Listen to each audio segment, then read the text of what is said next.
Hello everyone, my name is Cody, and I hope you're ready for Ikoria release this weekend.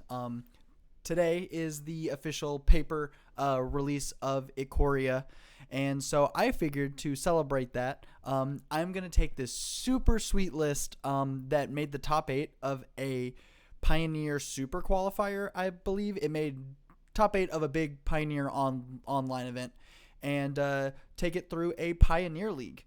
So this is a Jeskai Cycling list, and at first glance, it kind of just looks like a typical blue-white control list, right? We have our Azorius Charms, we have our Censors, we have our Cast Outs, our Supreme Verdicts, things like that. But some interesting additions from Ikoria. We have this Flourishing Fox, 1 mana 1/1, that whenever you cycle a card, you put a 1/1 counter on Flourishing Fox, and it itself cycles for 1. So that's kind of what I think is super cool about this list, is that it is kind of like a cycling deck, right? This is a big cycling payoff card. The other big cycling payoff card we have is Shark Typhoon, a 6 mana enchantment that when you cast an on-creature spell, you create a blue shark creature token with flying, where X is that spell's converted mana cost. But the big thing is that you can cycle it for 1, a blue, and X, and when you cycle it, you create an XX blue shark creature token with flying. So there are these cycling payoff cards, things like Shark Typhoon, Flourishing Fox, and Zenith Flare, a 4 mana card that deals X damage to any target, and you gain X life, where X is the number of cards with cycling in your graveyard. So we have these cycling payoff cards, but the rest of the deck is just like a typical blue-white control deck, right? A card like Censor, it does have cycling, so it plays into our cycling game plan, but it also is just a very solid counter spell, right? Sorry, my cat is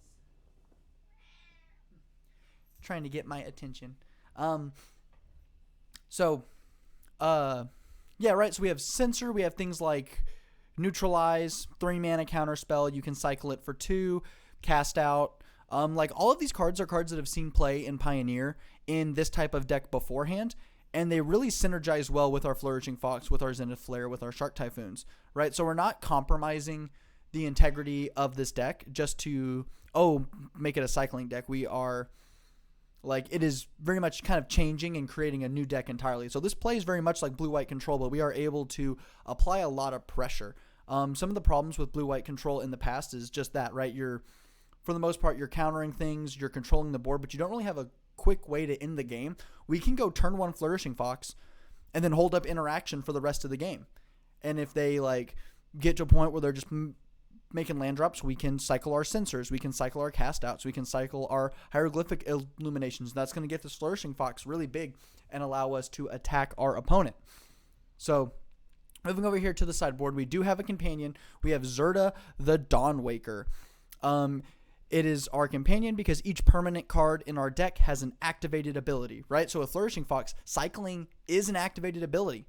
So cycling counts for our Flourishing Foxes, and it counts for our Cast Outs. And then the rest are instants and sorceries. And then same thing with the enchantment, Shark Typhoon. It has cycling. So all activated abilities. And what Zerda's, what its ability is, its ability is that it reduces our activated ability costs by up to 2 colorless, can't reduce that effect to less than 1 mana. So what that means is a card like Nimble Obstructionist, while it normally cycles for 2 and a blue, if we have Zerda out, it's going to cycle for just a blue. Things like Shark Typhoon gets a 2 mana rebate on it, so we can cycle it for 1 and a blue and make a 2/2 shark. And then let's see, I believe that's about it. So Neutralize will cycle for 1 instead of 2.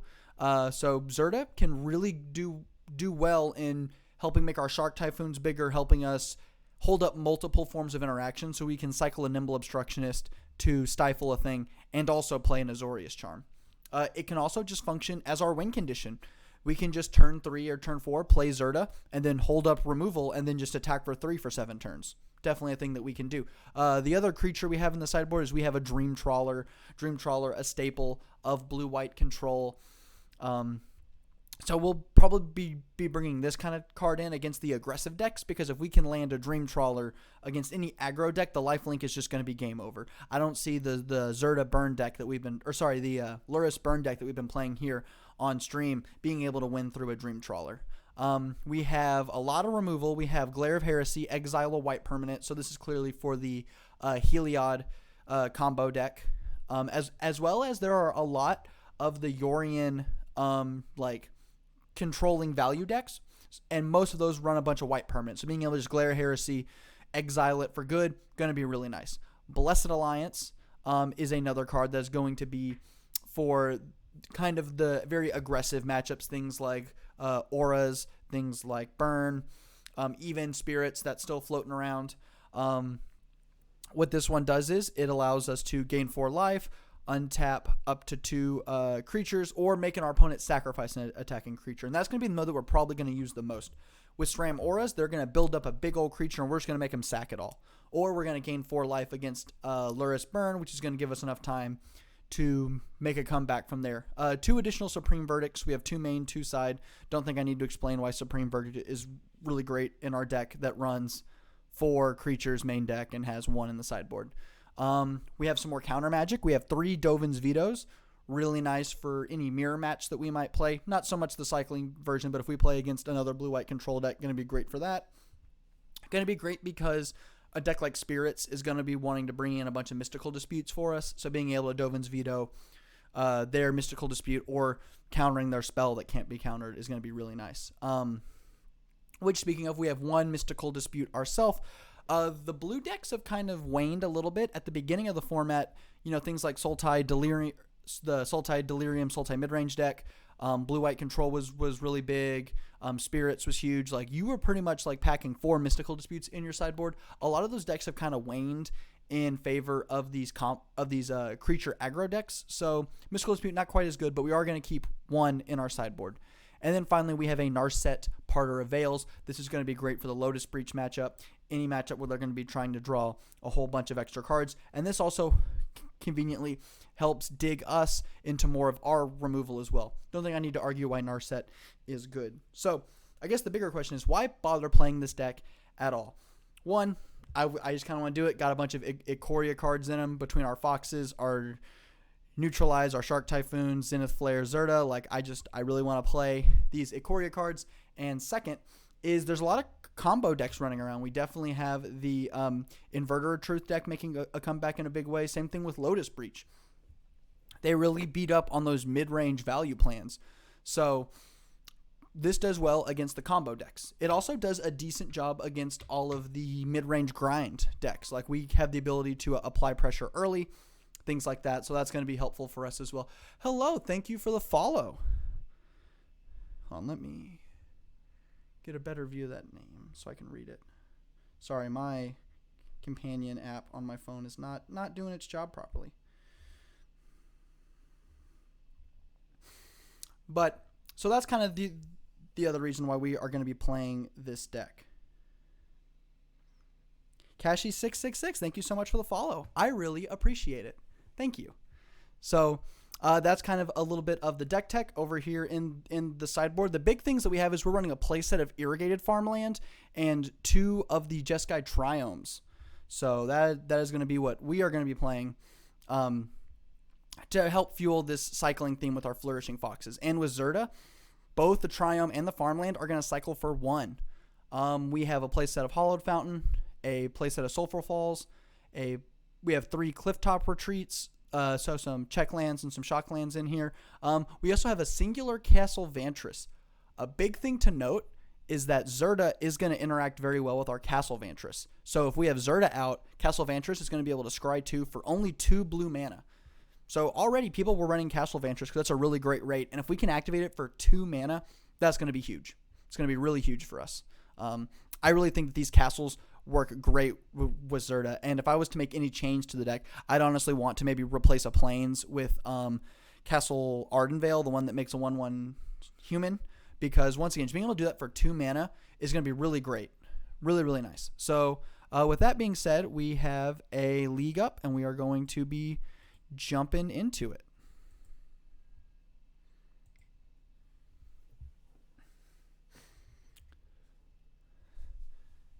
while we wait for our first game to pop up, today has been a really great day. I went by my local game store, Brickhouse Games in Garland, for the first time in a long time. Got a Ikoria pre-release kit. Haven't opened it yet. I just got home from there, so excited for that. All right, we're jumping into match 1.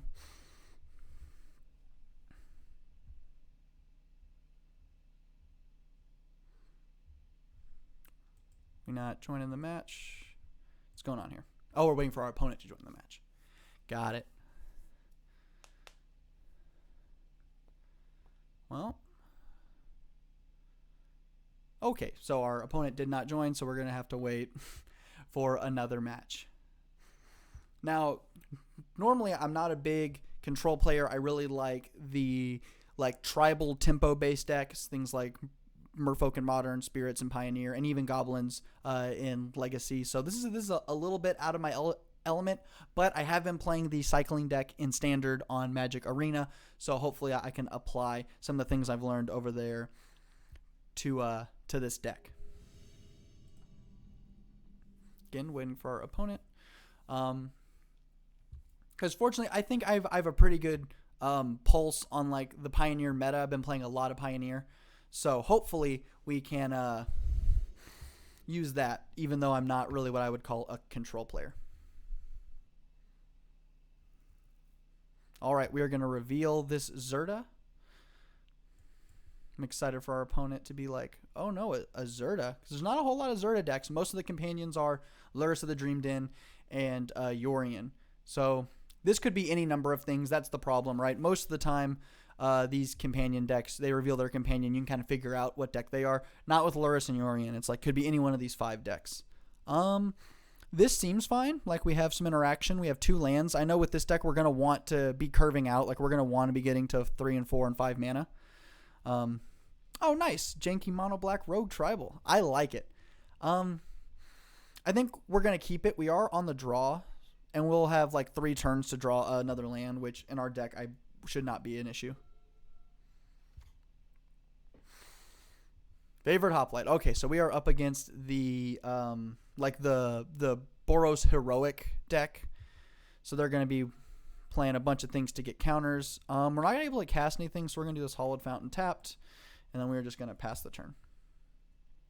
So good news about this deck is that these Azorius Charms are going to be pretty big. They're going to want to make this Favored Hoplite really, really big, and we're just going to be able to slam it back on top of their library.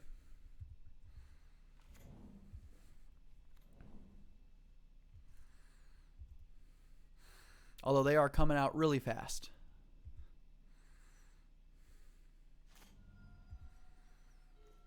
All right, Zenith Flare. Not very good right now. We don't have red mana. We don't have any cards with cycling, but it's good to see that we have one of our win conditions. This thing can get absurdly large. Like in Standard, like it is not uncommon for you to like Zenith Flare for 10 or 11. So if we can just live long enough for this to be relevant, that'll be nice. Good news is that everything in our hand is an instant, so we can just pass the turn. I definitely like that draw-go kind of play style. That's what I like about Spirits, especially when you can get a Rattle Chains out. The fact that you just get to kind of like play on your opponent's turn. They're being smart and they are swinging in, or they might just be stuck on one land. And if that's the case, we're in a good spot.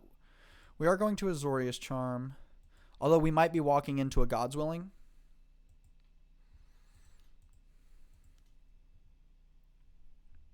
Very possible that's what we're walking in. Oh, no. They concede on the spot to an Azorius Charm. Ooh, good stuff. All right. I like it. All right, so things that are going to be good in this matchup. We definitely want these Blessed Alliances. Blessed Alliance is going to be great. We're going to make them sacrifice an attacking creature. Although we did see in that game 1 that the Cartouche can kind of circumvent that a little bit, but making them sacrifice an attacking creature is going to be nice. Glare of Heresy might be worth bringing in just because a lot of their creatures are white. The Favored Hoplite, the 10th District Legionnaire, the 2/2 that you put 1/1 counters on it. So that one might be one worth bringing in. Things that we can take out. So we can probably take out these Neutralizes. None of their spells are really too impactful enough for us to want to counter for 3 mana. Typically for 3 mana, we want to do something else. So we're going to keep these Censors. for that. We could bring in some verdicts. Bring in 2 verdicts. That sounds pretty good. Sideboarding is going to be really wonky for me. I am not. I am not the control master, so I think we can. Yeah, we'll do 3 verdicts, 2 glares, and we'll cut a couple sensors, and then that'll be our deck. Thank you so much. I'm really glad that you liked the Burrows burn video. We were very, very, very lucky.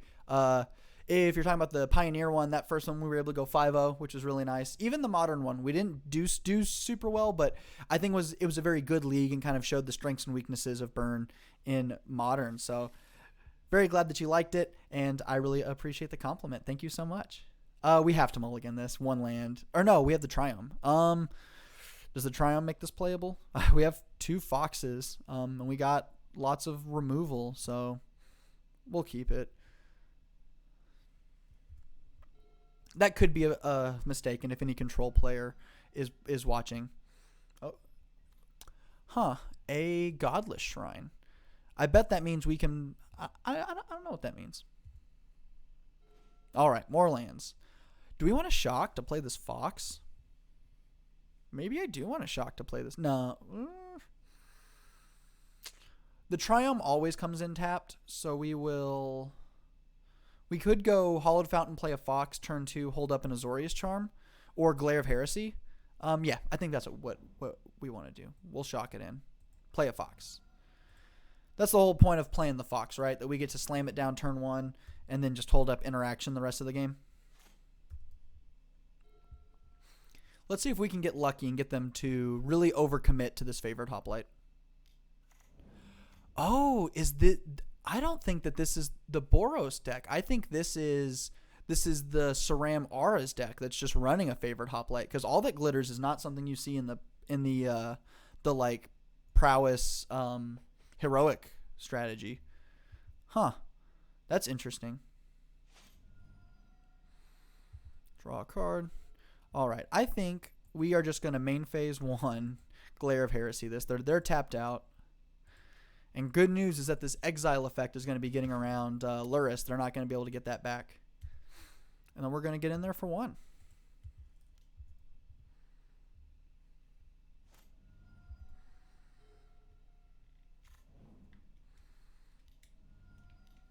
Yeah, Saram. Okay. I see what's happening here. Kaya's ghost form. Okay. Well, that definitely changes everything. Good news, we got a clifftop retreat, so we do control planes, so it'll enter untapped. We're going to go ahead and play another Fox. At worst, we can just block with it. Nothing in our hand costs 3. See, we might even wind up cycling this Triome here in a little bit. Depending on what they do, we might Azorius Charm this Saram, or we might wait a turn and just cast out it. Like, both of those seem like good things to do. When it dies, you return it to the battlefield. So we could attack and try to cycle this cast out, but I think we're just going to pass the turn, because we don't want to just let them get their Saram right back.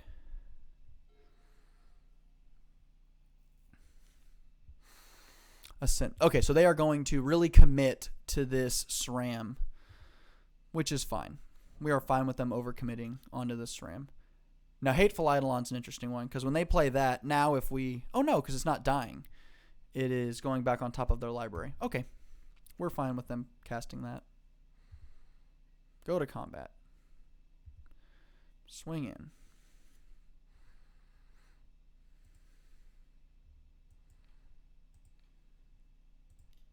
Let's get them to put this back on top. Again, we could just be walking into a God's Willing, which is, or some sort of, yeah, Karametra's Blessing, which is fine. We'll take it. They only have 2 cards left in their hand, and when we cast out this Saram, that's going to feel really nice. We're drawing a lot of lands. And And we're not doing a lot of cycling. We're just kind of doing the blue-white control plan right now. Exile target non-land permanent. Okay. We're going to get rid of this SRAM. Get it out of here.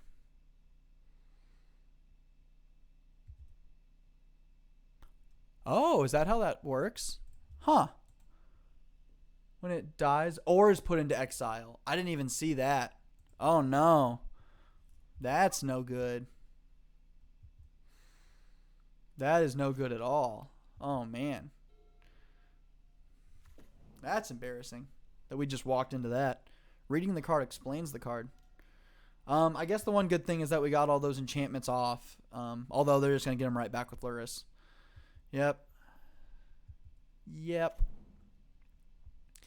So unless we can draw one of our Supreme Verdicts, I think the plan is just going to be to make these foxes really big. And we'll take this. I'm not happy about it, though. I think that'll be the next plan, is just to start cycling this Triome. Yeah, we're going to play Zerta. Yeah. Thank you so much. I really appreciate it. Yeah, I will be uploading the VOD of this stream to the YouTube channel. Have a good time at work as much as you can. Thank you. All right, we're gonna Zerta here. We'll tap the red mana, and then Zerta. And we're gonna cycle this Triome. Get to do it for 1 mana, which is a blessing. So we're going to make these foxes bigger. Draw a card. Clifftop Retreat. We've already played our land for turn. We're probably going to cycle this fox as opposed to playing it. We just need to make these guys just absolutely terrifyingly massive to avoid losing. So we'll pass the turn.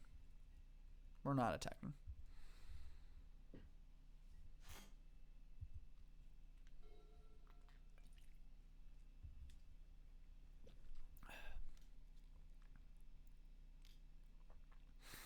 The All That Glitters. Yep, and that SRAM's going to be just huge. Oh no, the Luris. Okay, so they're going to start gaining life off of the Luris. Well, they have another All That Glitters on the Hateful Eidolon, so yikes, we are definitely in trouble. We have to block. Okay, they're just going to attack with the Hateful Eidolon. I think we're going to take it. Go down to 2. I'm not super happy about it, but we also can't really afford to. So I think now, just because these guys are getting so big, we are going to try to look for a Supreme Verdict. Island is not Supreme Verdict. Yeah, we definitely kind of flooded out on lands here. All right, we're going to go to the next game.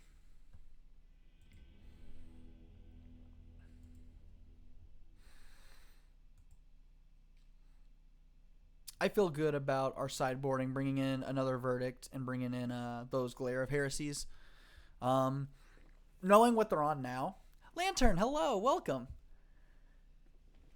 Thank you for joining me. We are playing some jank today. We are playing cycling in Pioneer. Been playing some cycling in Standard, and this is a pretty sweet list. It made top 8 of a Pioneer Super Qualifier.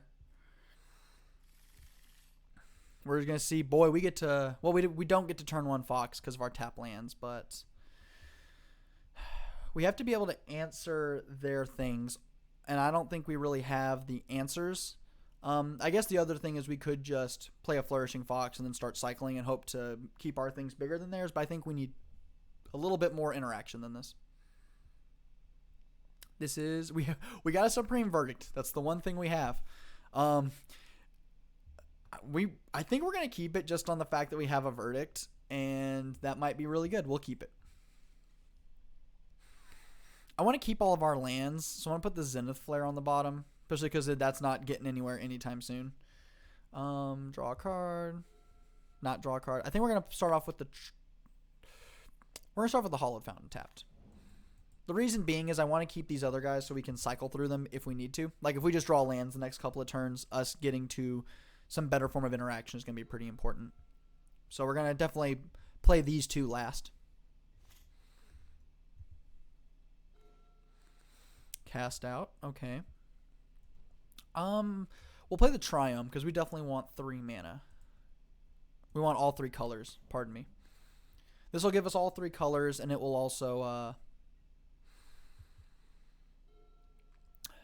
allow us to hit our 4th mana untapped off of for the Verdict.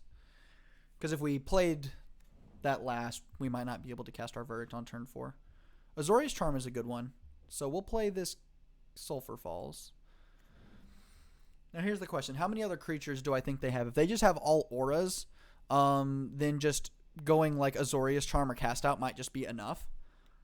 It just depends on what they play next turn. So I think we're just gonna pass because I don't want to commit Zerda to the board just to have it die next turn to our own Verdict. So let's see what they do. If they just slam down 3 auras, we're gonna probably just cast out it. But if they play some more creatures, we'll Verdict.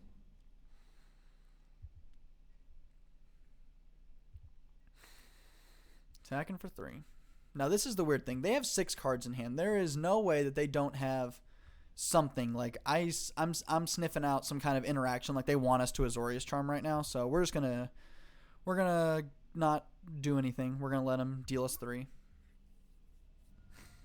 And then see if they just pass the turn. Okay. I'm going to make them do it. Oh, it has to be attacking or blocking. Okay. Draw a card. Castle Vantress. This deck might be able to do well with a Teferi Time Raveler, I think. Like, I don't see why, because it is an activated ability for Zerda. And being able to instant speed Supreme Verdict is really nice. Censor's a decent one, so we could go Azorius Charm, back it up with Censor. And this Cast Out does have Flash, so we're going to pass the turn.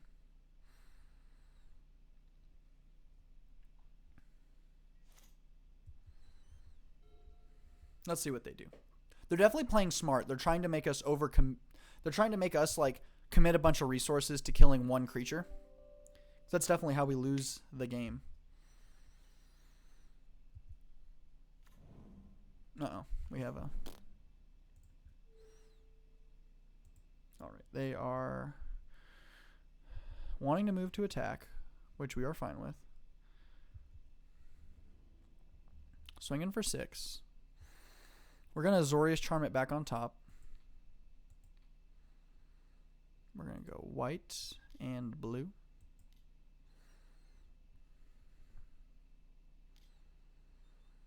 And they have the one for the Censor, which is pretty bad. It looks like we got to let them do it. They're going to hit us for 8.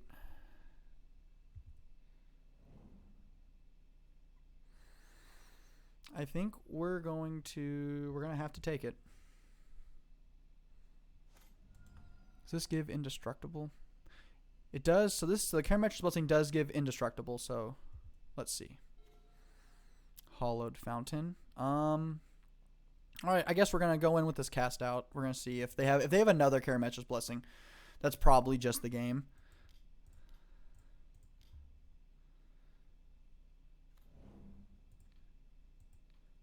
See if we get to scoop this up.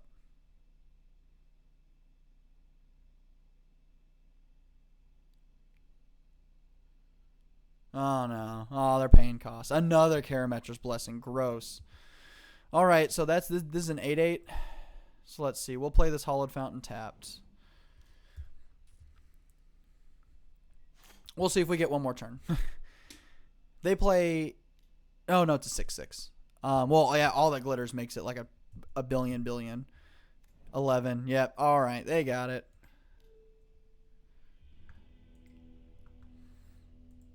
One, 2 in that first match. 0-1. Although that is to be expected. I probably could have mulliganed a little bit better, played a little bit tighter. Feels like a bit of a cop-out to say at this point. Control is not my strong suit, though. So we'll just have to see.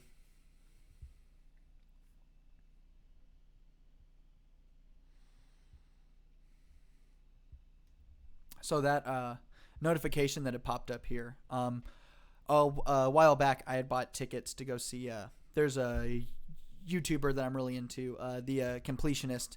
He was doing a live tour, and his live show was supposed to be today in Dallas, but because of the pandemic, that did not happen. So it has been rescheduled, but my Google Calendar still had it listed, so I got a notification for that.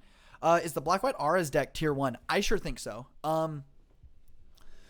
We definitely have a bit of a rock, paper, scissors going on in Pioneer right now. I think that the Black White Auras deck is tier 1, as well as the Luris Burn.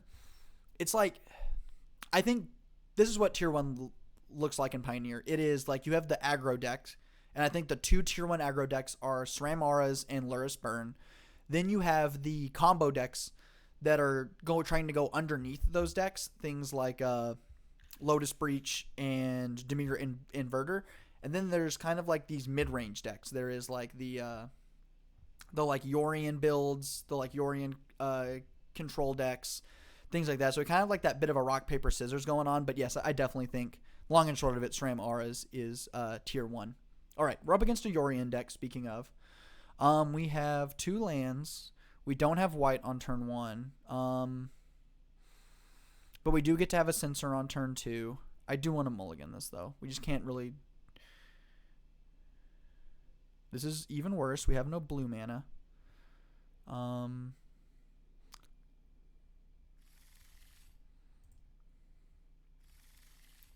We're going to keep it. And we get to put a Zenith Flare and a Shark Typhoon on the bottom.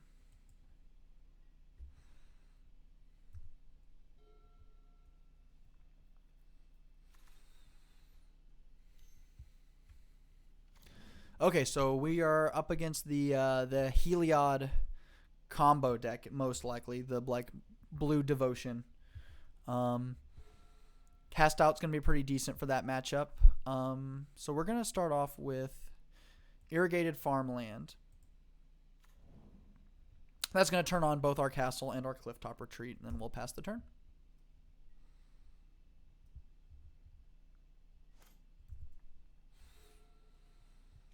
Let's see how quickly they come out the gate. That's going to really see how we do, is how quickly they come out the gate.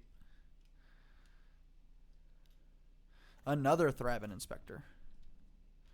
And they're getting in there.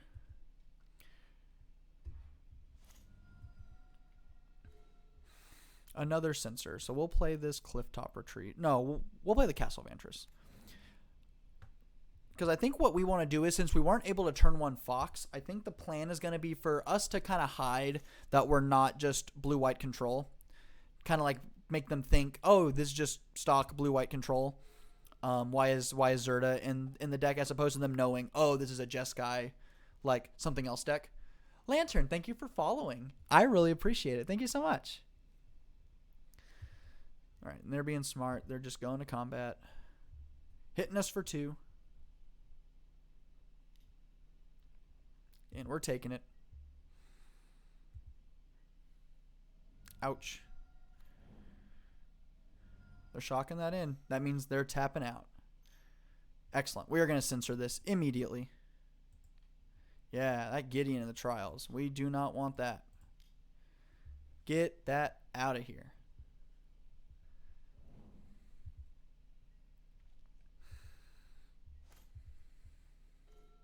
Hollowed Fountain. We're going to play a Clifftop Retreat.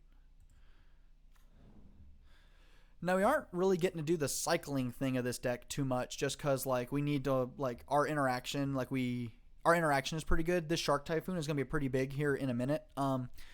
Depending on what they do next turn, if they, like, crack some clues and pass, we might just cycle this and get a 1/1 flyer just to, like, have something on the battlefield. Question is, do we want to hold up this Censor, or do we want to play our Zerda?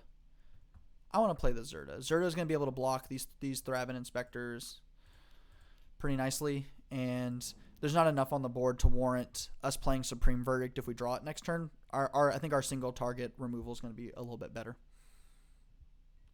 Plus, now if we get to cast the Shark Typhoon in a turn or two, we get a two colorless rebate on it. So if we tap out, oh, Reflector Mage, that's gross. We walked right into that one, didn't we? Okay, let's see what we draw. Azorius Charm. So good news, we can go Azorius Charm plus Censor or play a Cast Out. So we are going to shock in this Hollowed Fountain. And then just pass the turn. And then if they don't play anything or do anything wonky, we're just going to probably Shark Typhoon for 2.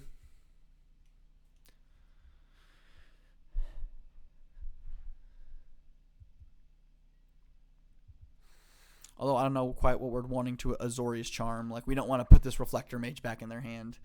Nor the Threadbane Inspectors. That's going to let them draw more cards. We'll take it.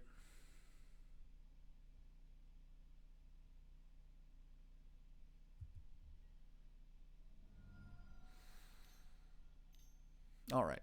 So good news is we get to censor this Heliod, which I feel pretty good about. Yeah, we can still... We might cast the Azorius Charm just to draw a card here. Because I don't think we are going to want to put one of these back on top of the... Maybe the Threadbane Inspector, but I think we're just trying to draw into a Supreme Verdict now. Like... Oh, no, sorry. Undo. White here, blue there. Drawing a card. Land is fine. Triome, not so great. So we could cast out one of these things. The only issue with that is that they have a lot of answers to a enchantment-based removal spell. Like they have the Baffling Ends, the Stasis Snares to just like suck up this cast out and then get to recast like a Reflector Mage or a Threadbane Inspector. I don't want to just commit this Zerta because we can't do anything else if the Zerta is out. But we don't have counter magic. But we could bluff that we have counter magic. I just want to play this. Red. We'll go white here. We'll cast the Zerta, and then push comes to shove, we can cycle this Triome. Or we can cycle the Shark Typhoon for 2. And we might do that if they like play another Reflector Mage or play a removal spell. I think we will just cycle the Shark Typhoon for 2.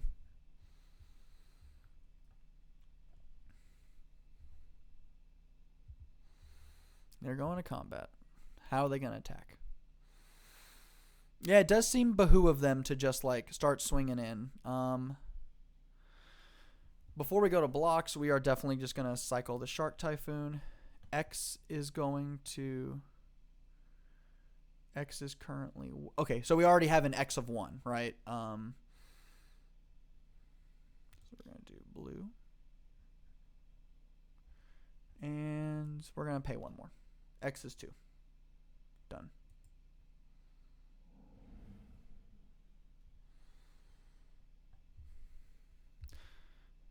Create a shark. Draw a card.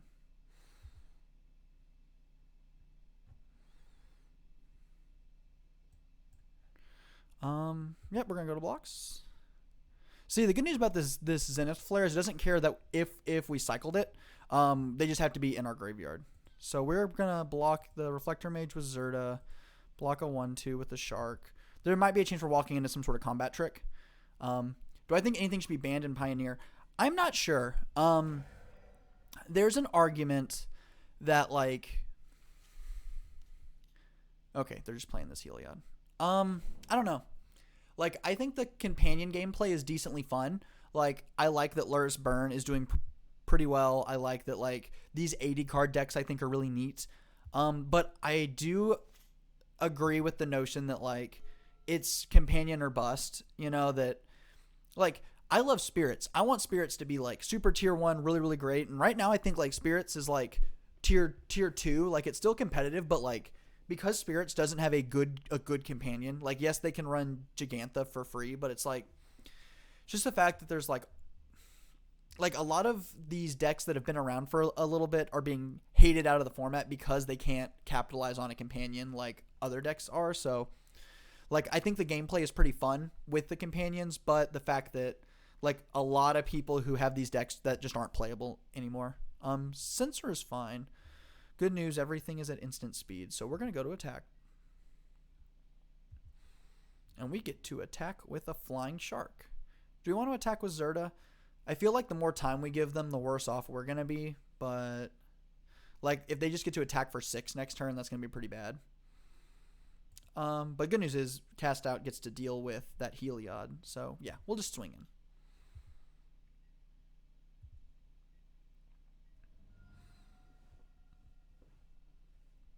Do I want to play this Triome or not?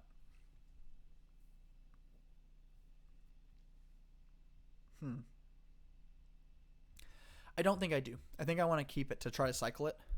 Make this Zenith Flare a little bit bigger. So here's where I hope the power of this cycling variant really comes in. The fact that we are going to we're going to be able to apply pressure. Like any other blue-white control deck would just be doing the thing where they tick up on their planeswalkers, or they're waiting to cast their Dream Trawler. Just the idea that we might be able to hit them while they're low on resources. Like the fact that they're cracking these clues means that we might be able to pressure their life total a bit. Something that the other control decks don't really get to do. We're going to cycle this Triome. We may even scry 2 with this Castle Vantress. I don't know. That seems like a pretty good idea. Let's see what we draw though. Ooh, Hieroglyphic Illumination. I think we're just going to cast this. Just draw 2. Why scry 2 when we can just draw them? Okay, so we have a land for next turn. And we got some more interaction, which I'm a fan of. Play a Clifftop Retreat. And see, we are getting to a point where they might not see this Zenith Flare come in, and we might be able to just dome them for 8 and just end the game that way. They're definitely leaving up this Thraben Inspector to block with, and I'm fine with that. We're just going to attack in. We're going to get him. If they lose the Thraben Inspector, great. 8. So this Zenith Flare is for 5. I am pretty confident they don't have any counter magic. I know the blue version is for counter magic, like that blue splash. I know it's also for things like Omen of the Sea and whatever, but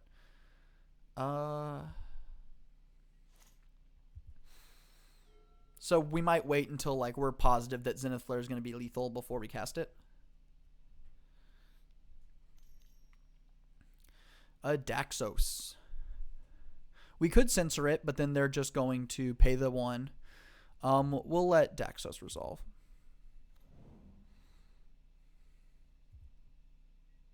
Go into combat. They gonna swing in for 1? Nope. Let's go to the end step.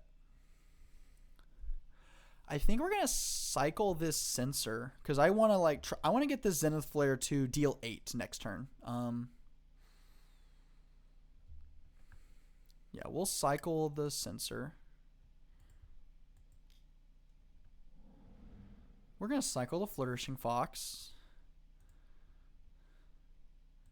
Pay a white, or doesn't matter the color. Cycle the Fox. That's 7. Yeah, we're gonna cycle this Cast Out. We're gonna get him. We're gonna live the dream. We're gonna just dome him for 8. Draw a card. Supreme Verdict's decent. Let's play this Island. And let's see if we get to live the dream. If we get to just destroy them, just ruin their day with this Zenith Flare. Hitting him for 8. Got him. Oh, that feels really good. What control deck gets to just dome their opponent for 8? For 8. Oh, I love it. All right, what are we bringing in? The Verdicts are in a weird spot. That's kind of why this list is doing 2 main, 2 sides, because we actually, as you saw, we kind of have a bit of an aggro plan. We're trying to, go Fox, Shark Typhoon, maybe even get out a Nimble Obstructionist, and then just start, swinging at them. So, but this deck can really, turn 1, 1 drop, turn 2, 2 drop, turn 3, 3 drop, turn 4, 2, 2 drops. So, maybe we don't bring in more Verdicts. Maybe we just leave these 2. Yeah, we got him. Oh, that feels really good. And I bet you right now they're all right, bringing in our Dovin's Vetoes. We'll bring in the Glare of Heresies and the Blessed Alliances again. Just because these are some of our only ways to deal with Heliod. Or they might even be bringing in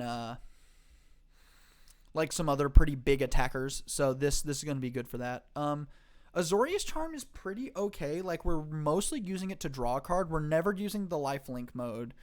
And putting an attacking creature on top of their library, all of their things get a lot of value when they enter. So I think we'll cut these Azorius Charms, actually. 2 more cards to cut. We'll cut 2 hieroglyphic eliminations. No, we'll cut 1 there, and we'll cut 1 neutralize, just because it's a bit expensive.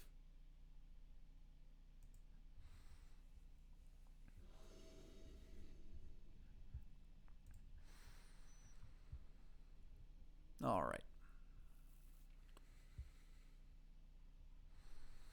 Revealing that Zerta. See, that was great. We got to use Zerta as an attacker, and it also made our cycling everything cost 1. This is interesting. Like, we get to turn 1 Fox, and then turn 2 we could just like start cycling things, like cycle a cast out, or cycle like a neutralize. But we have no blue mana, and I don't feel comfortable keeping a hand with no blue mana. They've also mulliganed to 6, so that's nice. Although this hand is... That feels bad, right? The fact that we just are kind of like losing to ourselves. We could keep this hand knowing that we have the double white for Supreme Verdict like already in our hand, and we're just like going to hope and pray that we get to cast Verdict. Put the Censor on the bottom. You know what? We're up a game, and I can figure out if this is just... Like, that's... I don't know. Going to 5 feels just as bad. Like, I don't know how we can win a mull to 5. So maybe that's just what we're going to do. We're just going to like lean into this Supreme Verdict plan.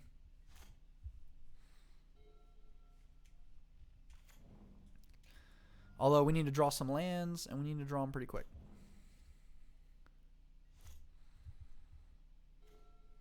Island is a good one. Island's nice. We're going to...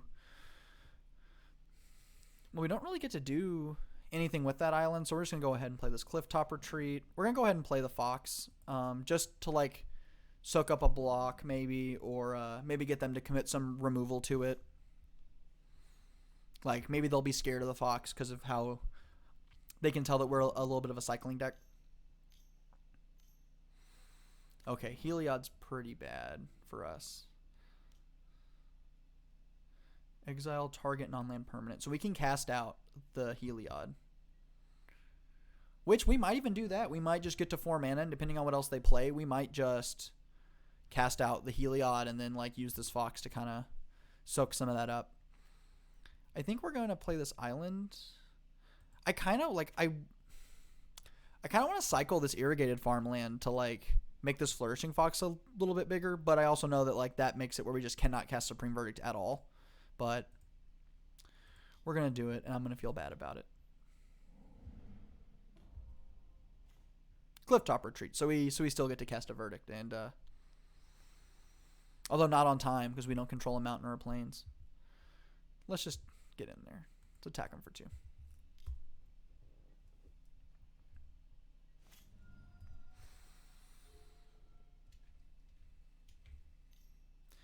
The correct play was probably just to play the irrigated farmland tapped, and then that way turn 4 we get to cast our things. Now we're kind of like, again, hoping to get an untapped land. Especially if they play something scary right here. Like, that might feel pretty bad.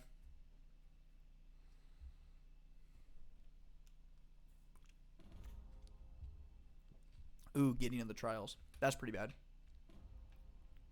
Preventing damage from our Fox. That's fine. Okay, so we're going to Glare Heresy this Heliod if we can. Daniel, hello. You get to watch me play some weird stuff instead of like the things that I'm good at. Yeah, we'll pay 2 life. We are currently playing Jeskai Cycling in Pioneer. It's a weird one, but it's pretty fun. Like, I really like cycling, just like the fact that like, oh, this card was garbage and now it's not garbage. I get to cycle it. Scoop up their Heliod. They're going to prevent all damage from the Fox, so we're just going to pass the turn. Thank you. I just got my like logo made. The angry cat holding the magic card. Got to get that Gotta get that branding going. The Raven Inspector. They're gonna gain some life. Now it's less garbage. Yeah, like, time will tell if this deck is any good. Like, I am not the control master, so there is a decent chance that, like, oh no, like, you're playing this really bad and, like, you had X, Y, and Z way to win. But, like, I do like that we get to kind of take something that might be bad and then just, like, make it not bad. Cycling's fun. Although they just, like, they're deploying all the planeswalkers here. Like, this Verdict is not going to be doing what we want it to do. Like, I was really hoping that we'd get to use this Verdict and just, like, swipe away everything they're doing, and that puts us way ahead. But just all these planeswalkers, like, do not care about. All right, we're going to block. We're going to block their Gideon. Like, I'm not taking that much damage. We might just Verdict here anyway. Like, it doesn't feel good, but I think that's what we have to do.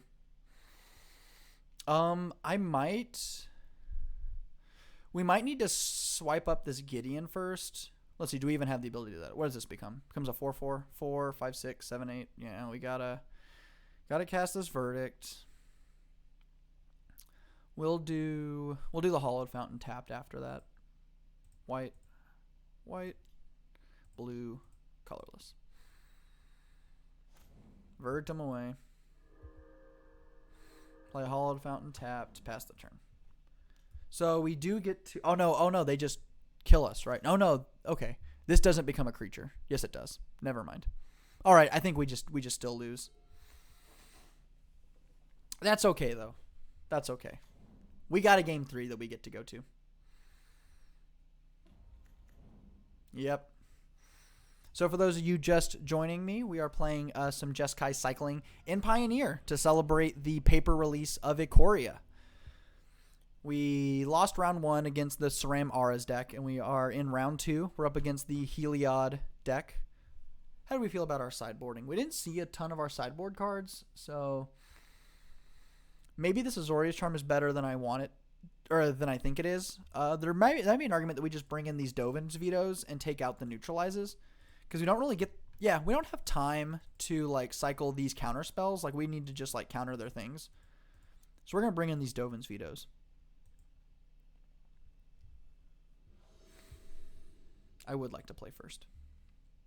That was also a thing, right? We mulliganed to 6. Maybe we should have mulliganed to 5, but our 5 was not very good. Reveal the Zerda. We have 24 lands in this deck. Come on.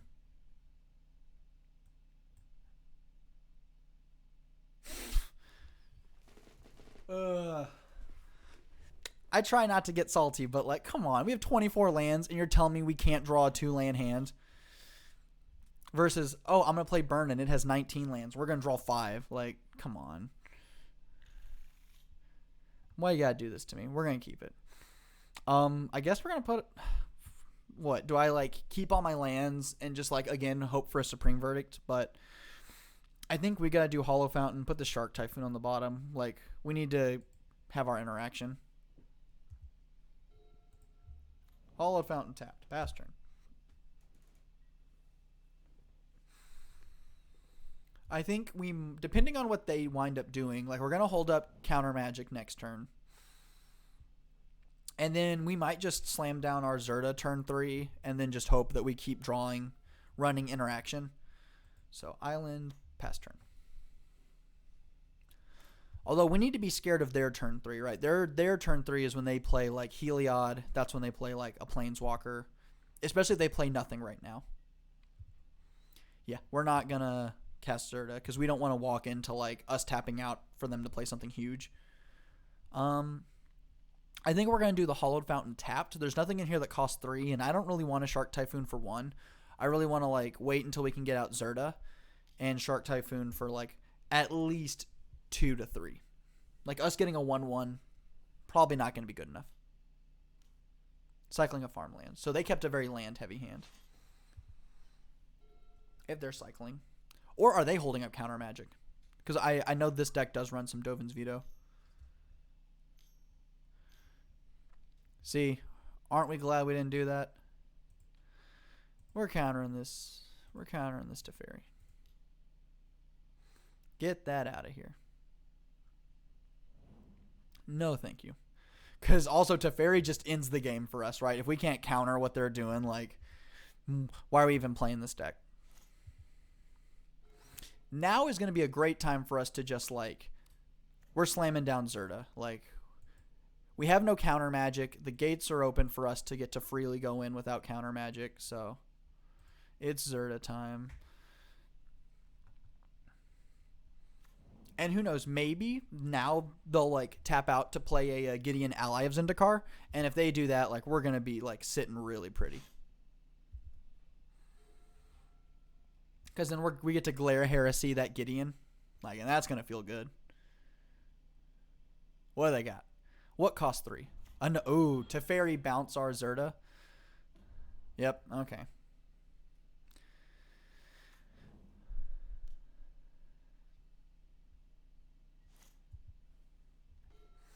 A Dovin's Veto. Unfortunately, we don't, like, we have to answer the Teferi if we want this Dovin's Veto to do anything. Now here's the question. I could just Glare of Heresy this Teferi, but they've already gotten all the value off of it. So what I could do is I could play Zerta for 3, cycle Shark Typhoon for 2, and then that Shark Typhoon is going to definitely be enough to hit this Teferi next turn. And then we can Glare of Heresy whatever threat they decide to play. Because that's like glaring this Teferi. I don't know. But I also know that if we just like let that Teferi sit there, we're going to be in trouble. But I definitely like the idea of maybe getting a big jump in tempo if we get to like...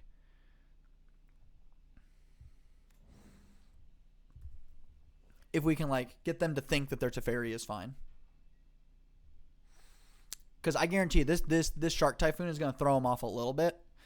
Because they're going to be like, wait a minute, I have my Teferi. Well, cycling's an activated ability, which we get to do with this, which we get to do through Teferi.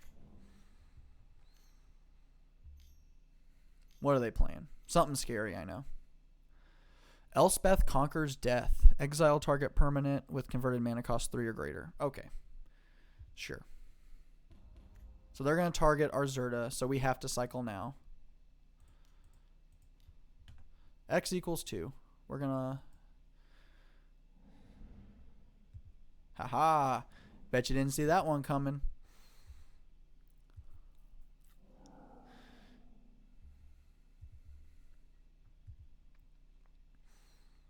Okay. So we're going to attack their Teferi with our Shark.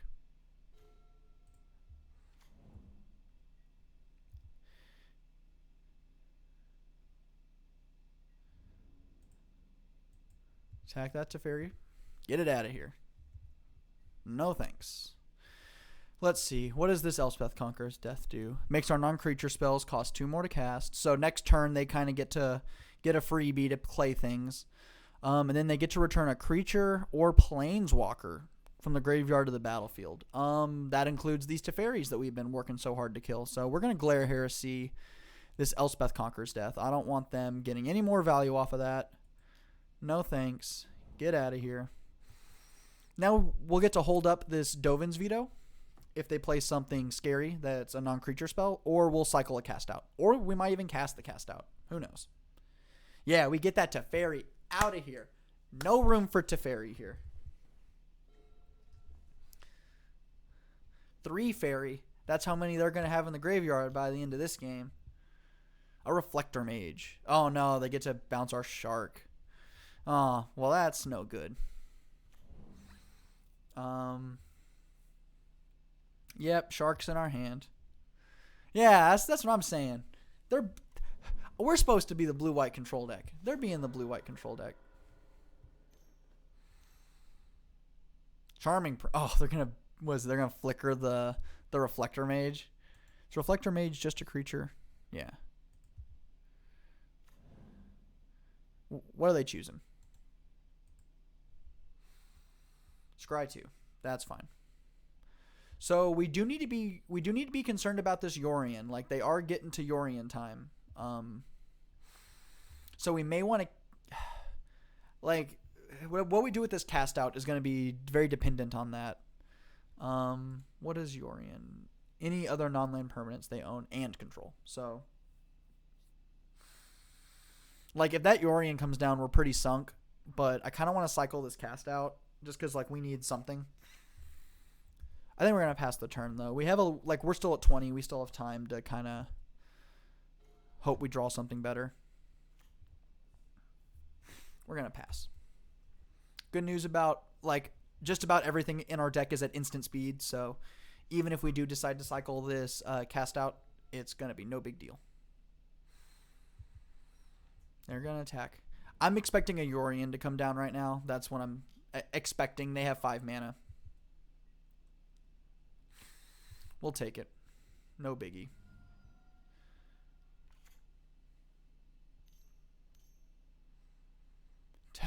Another Teferi Time Raveler. Yeah, we're going to... They're about to have 3 fairies in the graveyard.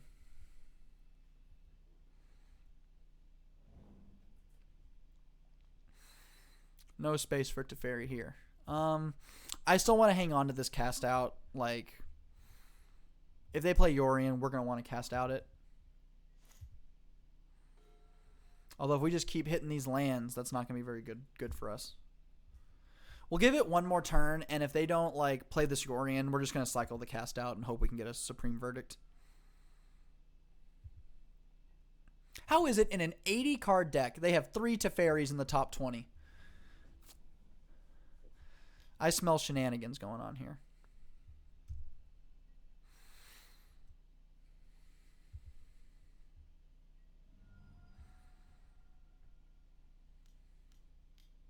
Gideon of the Trials. Yeah, that's fine. We may scoop up this Gideon with the cast out. They get an emblem. Yeah. Good luck having a Gideon when I take it. Yeah, they're using hacks. Like, I'm playing 60-card decks, and I can't draw my good sideboard cards, and yet they're drawing 3 of them.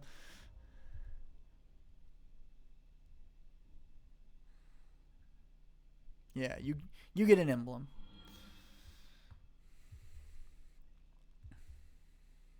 And Supreme Verge would be excellent. Ooh, a Fox. A Fox trades with nothing. I think we're just going to cycle this now. We need something a little better. We're going to cycle this now. Sensors, it's fine. It's fine. The good news is their devotion is still 2, so this Nykthos isn't really getting them any value. Oh no, we're doing poor on the clock. We need to clear up this game sooner rather than later.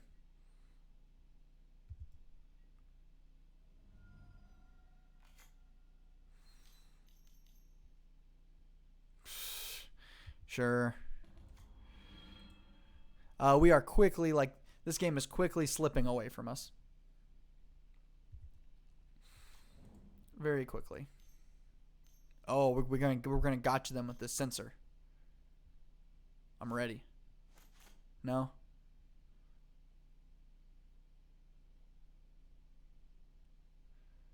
Okay.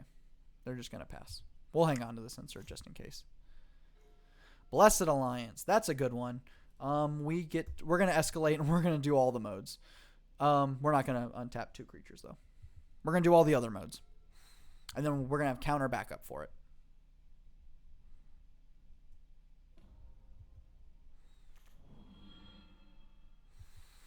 Although that might not be enough.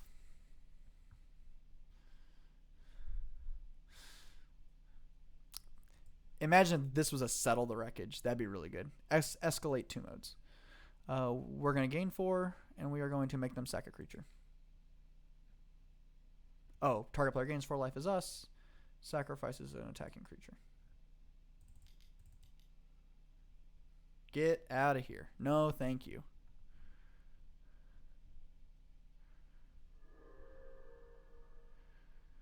Sacrifice a creature. Don't want to sacrifice your Gideon? Blessed Alliance is it's a super strong card. Although, let's see, what are we at? We're at 3, so we're going to need multiple answers because we're going to need to answer this Gideon. Oh, no. Now he gets to start looping Charming Princes. No, I'm just going to scry 2. So now we have to draw a Supreme Verdict, and we also need to draw some sort of answer for this Gideon, or else we're going to lose the game next turn. So we kind of have to cycle this Censor.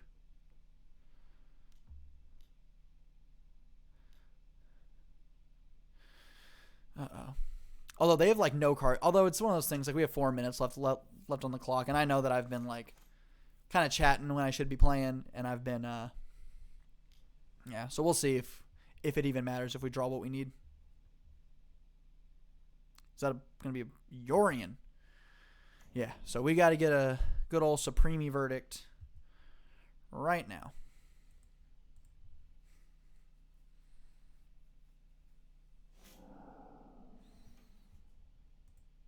Cycle this Censor. Here it comes. Watch. Here's going to be a Nimble. Oh, man. We could have Obstructionist the Yorian. Ooh. So that is an answer to Gideon. So what we can do is if we draw Supreme Verdict, we can stifle Gideon's activation, which buys us 1 more turn. Okay. F6 to this turn.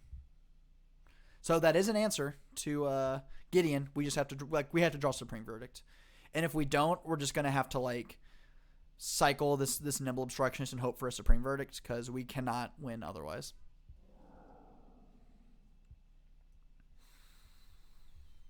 Although the problem is that we don't really have a win condition, and with 3 minutes on the clock, okay, cycle.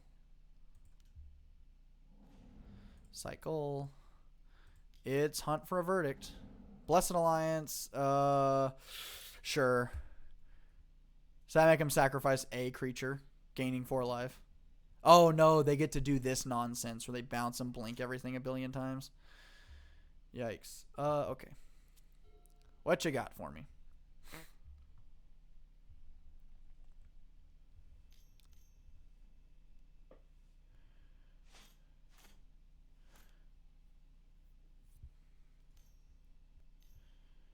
Uh-oh. That's a lot of mana. This is just a Ballista on 4. It doesn't matter. Yeah, this looks like a Ballista on 4. Okay. Yeah, and we lose. No way around that. All right. Although we're not just losing 0-2, so that's good. We're at least getting one of them.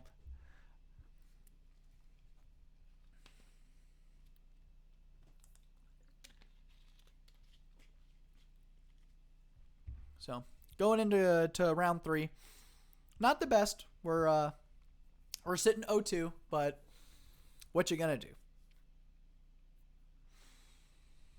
Yeah, that's flip the table, right? Ugh. Walking Ballista is one of those cards that I'm just not a fan of. I don't know. That type of colorless card that just gets to slot into multiple strategies. Sometimes a little too good. I would like to play first. We won the die roll. We're up against Birds of Paradise here. The old default avatar. I have the not default avatar. I have the it's from Theros. It's I think it's Elspeth. All right, what do we got here? Double Shark Typhoon, 3 lands, Azorius Charm, up against a Luris deck. We'll keep it. And good news is that we get to turn on all of our check lands just immediately with this Triumph. Walking Ballista is a fair and balanced. I mean, I don't know. It's I guess it's fair in a sense that you, in a traditional fair deck, it's fine. But it's when you're up against the Tron decks that get to Ballista for 1 billion or these Ballista for 1 million combo decks, Okay, we're up against Luris Burn. So Azorius Charm is going to be fine here. It's going to be fine because it's going to allow us to really slow him down. And the good news is if we can just get a Shark Typhoon that's big enough, that's going to be kind of it. That and this Zenith Flare to gain life is going to be nice.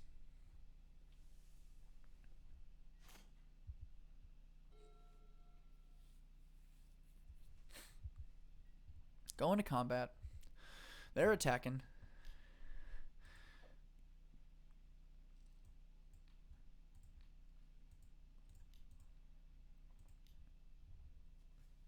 Time to put that back on top.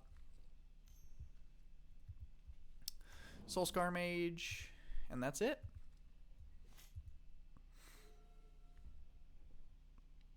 An irritated farmland.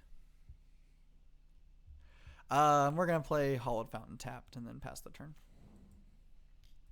Now's a good time to like. We have to we have to Shark Typhoon for at least something big enough that. What are they doing? All right. Knife Tech, thank you for the follow. I really appreciate it. I need to come up with some sort of fan base name. You know. Welcome to the something. I don't know. I'll have to brainstorm it. All right. I guess we're just gonna take one here. I think the plan is gonna be to cycle the irrigated farmland. Oh, Darren, hello. Light up the stage. Ugh, gross. Well, we are playing. We're playing Jeskai Cycling in Pioneer. Not the best deck in the format, but it's fun.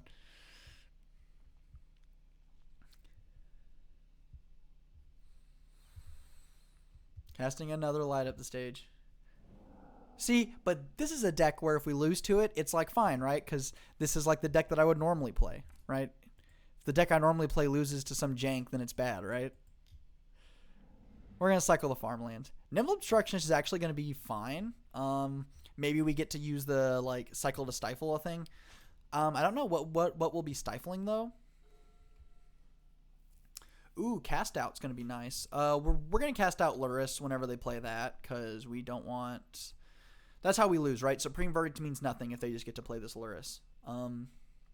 Everything we get to play is an instant, so we're just going to pass the turn. And they have all the removal, so we're not really trying to... Burn isn't jank. Caveman Magic. 3 damage. Or in Pioneer. 2 damage.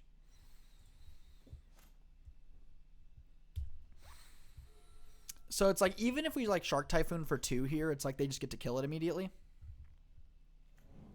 So we might just flash out this... I don't know. We might even just flash out Cast Out to like get rid of like a Swift Spear or a Soulscar Mage or something.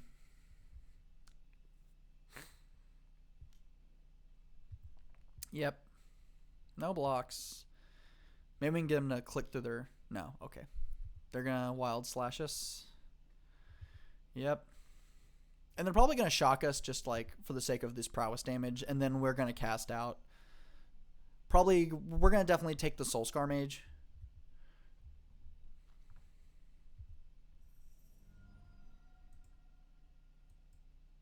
What's the record? We are currently 0-2. We are not doing well. We're playing some jank, but that's okay. Although we've lost both games 1-2, so it's not like we're just getting destroyed. We are we're putting up a good fight.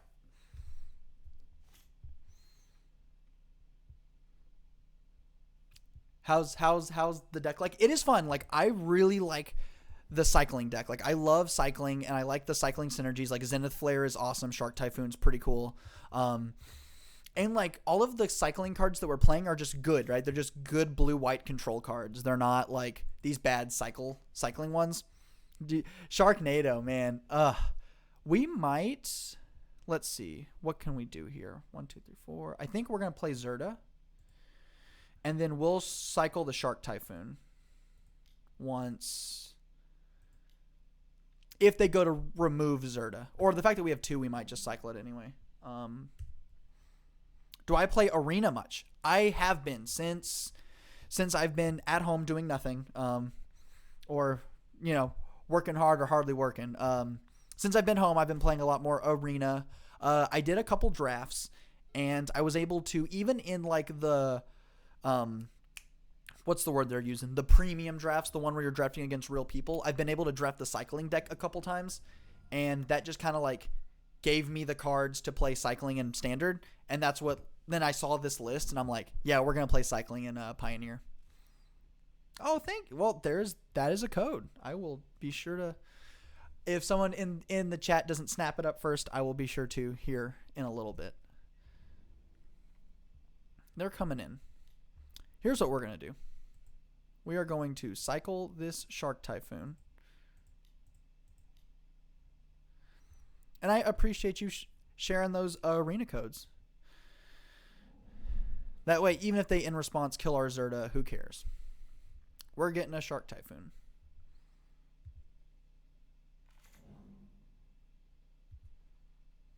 Ooh, a fox. The fox is going to be nice.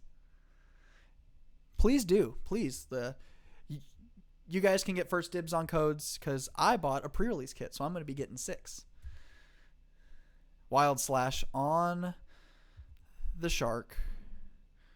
So here's the question. Do we think they have 2 cards in hand? How much removal do we think they have? Because I want to hang on to this Zerta, but if we can freely get the Gitu Lava Runner. Oh, those are 6. So those are the pre-release ones. I see. How excellent. Is this a Boros Charm? Yeah. Does that kill us? That kills us. Uh-oh. Yeah, that's Exaxes. All right. Well, they got us. All right, what's going to be great here? Good old Blessed Alliance is going to be excellent. Dream Trawler going to be very, very nice here. And we're going to bring in some verdicts because we got to get things off the board. What are we taking out? I think the neutralizes are fine. Definitely don't like a 3-mana counterspell isn't what we want to be doing. Glare Heresy does nothing. Dovin's Veto is like a better counterspell. Maybe we'll, but I want to keep these sensors because the sensors counter anything. We'll get rid of a Zenith Flare and a Shark Typhoon. Just because like these things are really mana intensive, and like you saw that we like died with a Shark Typhoon in our hand. Like I think we want to draw one, but drawing multiples of these isn't going to get us there. Like we need cheap interaction, and then using a Shark Typhoon or a Zenith Flare to close out the game. Off to play Warzone. Have fun, Daniel. I will be here. Playing Blue Eye Control, like we're on match 3 and we're already like an hour or something into streaming versus most of the time it's like we're done in an hour because I'm playing a fast deck. Saving up your coins like Mario. Absolutely. I've been like, I don't know, like it's really fun. Like Arena is super fun. I didn't think I was going to be into it because I'm like not a big standard person, but like Arena has made me like, I'm in love with it. And I've been playing it a whole lot. Like I've pretty much been playing Magic Online just for like streaming and playing Modern and Pioneer, but like other than that, I'm playing some stuff on there. If I need more codes from free, thank you. I really appreciate that. That is super kind of you. Be a great way to encourage people to come out to the stream. Free Arena codes. All right, guess what? We get to be the aggro deck. We're gonna cast this Flourishing Fox.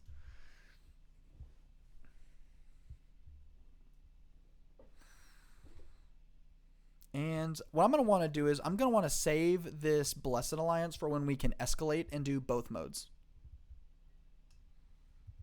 We are the captain now.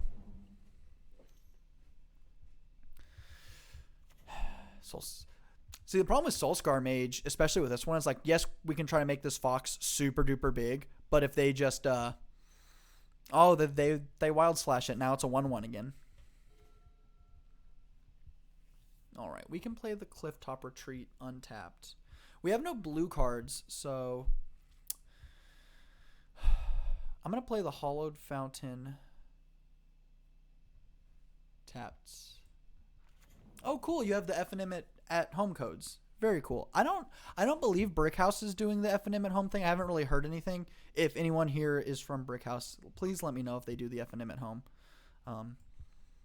Because that's something that I'm obviously interested in doing, but if they don't, then I would love to even just play some FNM at home stuff because I miss playing against other people that I know.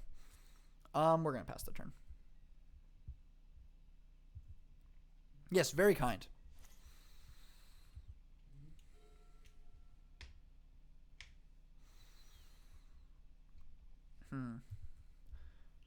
Did we... Okay, so they're giving us some information here. They're either telling us that they're trying to get us to double block, so then they can just like blow us out with any burn spell. We're not going to fall for it.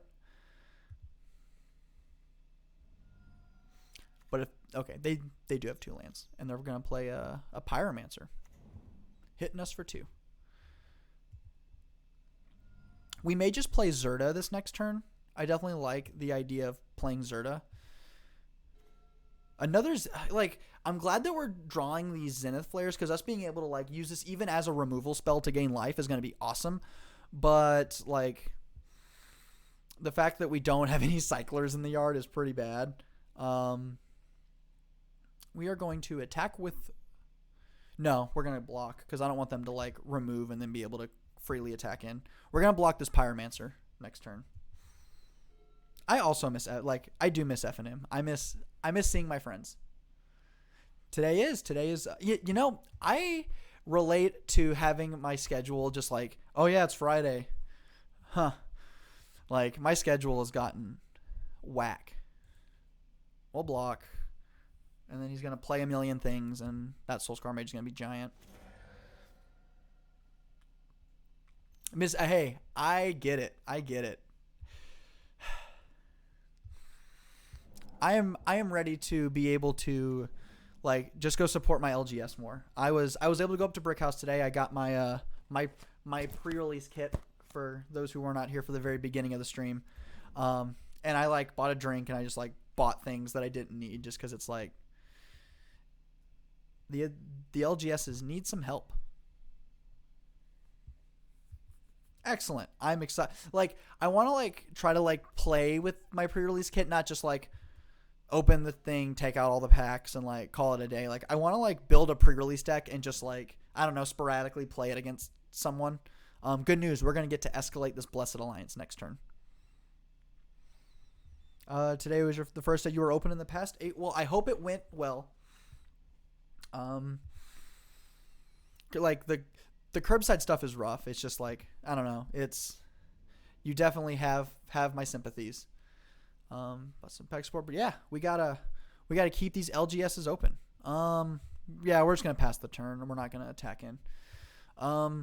Depending on what they do, I think the plan is we're definitely gonna cast Blessed Alliance, escalate Blessed Alliance. We might just, I kind of want to block just for like the sake of not taking damage, and then there's also the sake that like we can start getting these Zenith Flares to a decent size. All right, we are going to escalate 2 modes. Target player gains 4 life. Target player sacrifices an attacking creature. I'm going to gain the 4 life. You're going to sack a creature.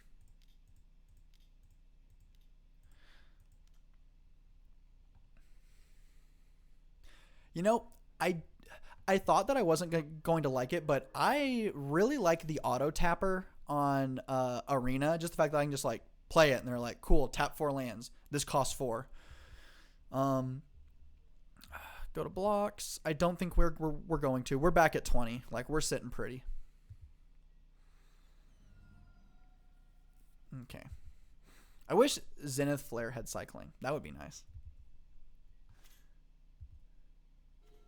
So oh my god, I can only imagine when Pioneer hits, like, I'm gonna like, it's over for Magic Online. Like, when Pioneer's on there, like, that's all I'm playing.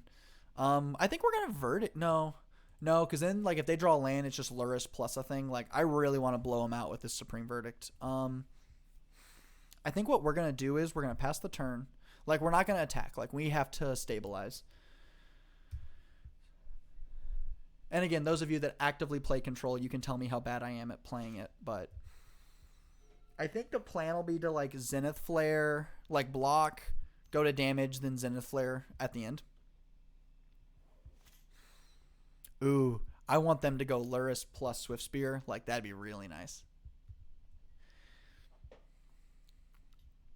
We're gonna have to block Because I mean, even if we like don't whatever, like the fact that they could just like play all 4 cards in their hand and then we just like take a billion is not something we're interested in. Ouch. A Pyromancer. Yeah, we're gonna take it. Terrible. I am not a good control player. Here's the problem. If we verdict immediately, 1, 2, 3, 4, we just like. Thank you. I appreciate it. I had that made. A friend from college. I forget the name of the graphic design company that she made. I'll have to look it up. I'll post it on my Twitter. But she like made it for me. I commissioned her to make it. It's awesome. I'm a big fan. Sensor. Do we have enough mana to do both? 2, 3, 4. We don't have enough to hold up this sensor. So they're just gonna get to like cast Luris, get back a thing. How long am I streaming for tonight? Probably this league. We're in match 3. These control matchups seem to be going a lot longer than I would like for them to. So probably just this league, and then we're gonna call it. But that could be another 30 minutes, could be an hour. Who knows? Oh my god. Oh, that's brutal. That is brutal. Oh, Boros Charm. Oh my god. I walked into that one. I should have known.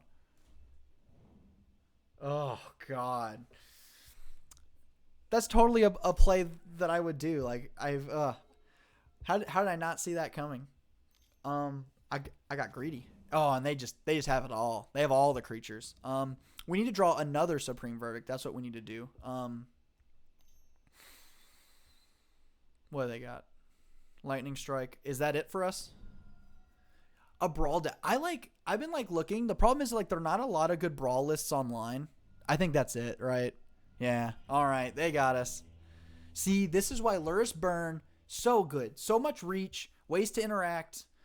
Luris Burn's great. All right, we're 0-3. We're doing pretty bad. Oh yes, brawl. I've been like looking for brawl lists online, and like there's a couple of like the like I don't know tier 1 brawl decks, but like I have a hard time finding like brawl lists. Next stream chat. Oh, thank you. I really love the support. It means a lot to me. And I will be sure to do that. Thank you so much.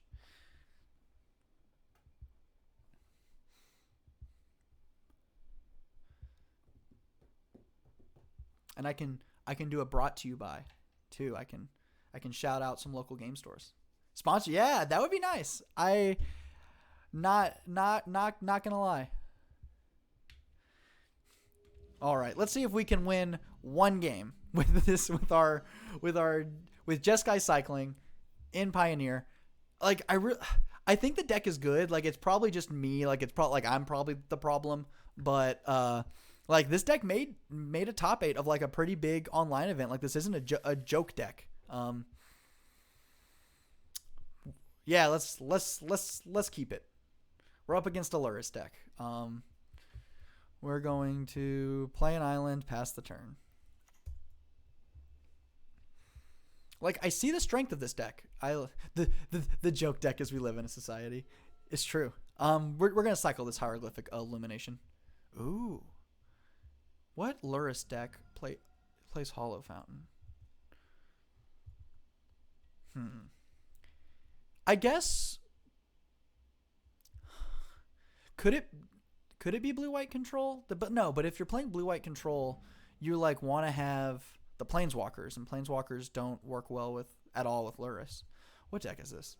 Is it a weird spirits deck? Maybe. I believe in cycling. We are going to Tour de France our way to victory.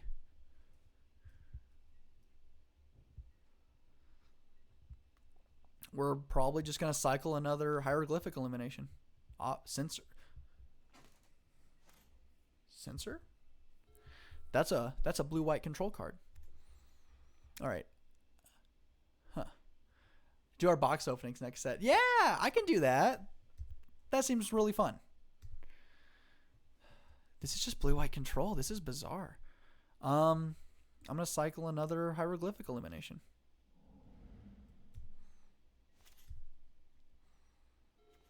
We're going to play a plains. And we're going to pass the turn. Depending on what they do, we might just like cast this Nimble Obstructionist like as a creature. And then like get on the beatdown.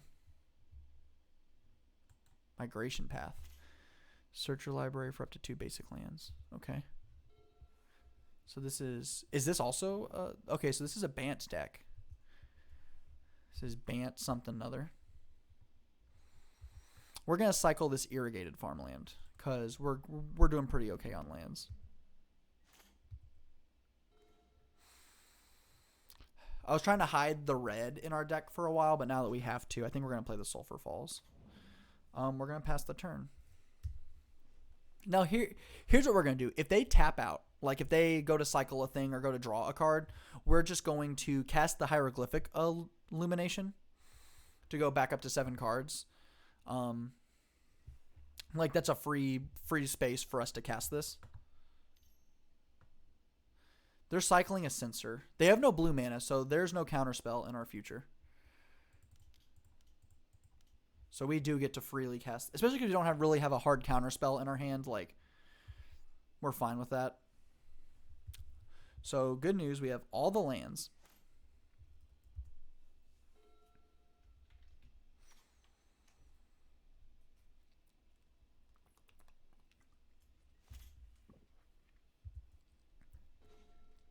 Verdict is not great. Play a Clifftop Retreat.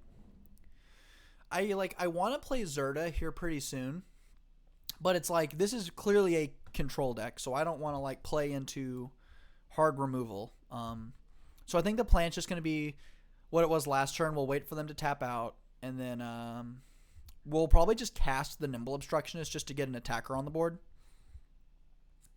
Because like if we're just going to pass back and forth the whole time, they're going to do something big eventually. Gross Spiral. All right. Nimble Obstructionist time. And then good news, we still get to hold up this Azorius Charm for something. This isn't Wilderness Reclamation because they can't play Wilderness Rec with Luris. What deck is this? I don't understand. Cycling a Censor. Okay. What? Like, is this a combo deck? Are they going to combo me out? Here comes Luris. Maybe.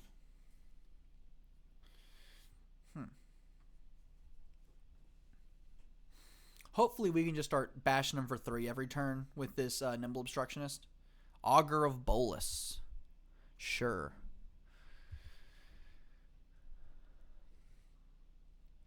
Neutralize. Okay, so that's a hard counter spell.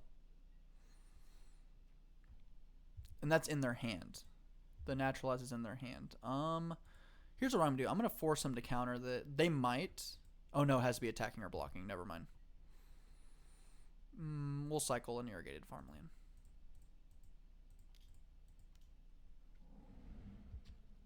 Zenith Flare is gonna be nice if we can cast it. Right. The issue is that they have their counter magic.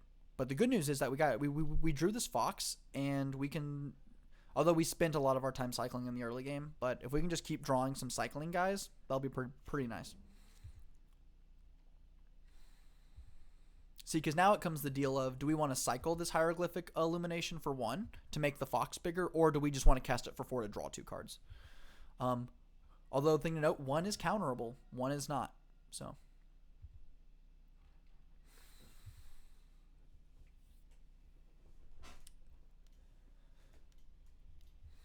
Okay, they're tapping out. What are they playing? Nothing.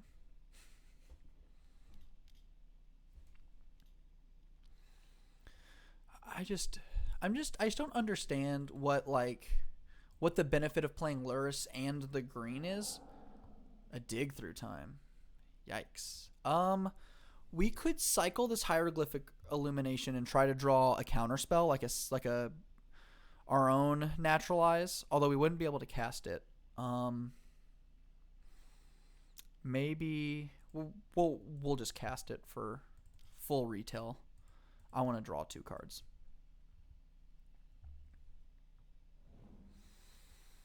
Cast out. Okay. Chances are we are just going to cycle this cast out. We can start growing the fox with it. And then that'll make the Zenith Flare even bigger. I think that's going to be the game plan, is unless they are going to get a Supreme Verdict, we can just beat them down with our Nimble Obstructionist and then cycle away everything else, and then just make it where like we hit them maybe to 10 or to 7, and then we get to like they're going to tap out on the instep to play some value thing, and then we'll just Zenith Flare the game. Which is the big thing, right? I think like because this is such a jank deck, like I think we might be able to just like gotcha, and they're going to go, "Oh, what?" And then yeah, take 8. Which would be really nice. This looks like a Supreme Verdict.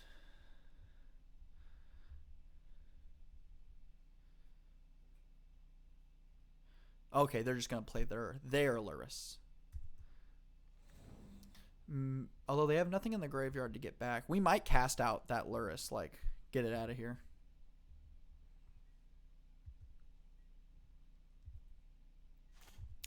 Because we're in the driver's seat, and I really don't want to...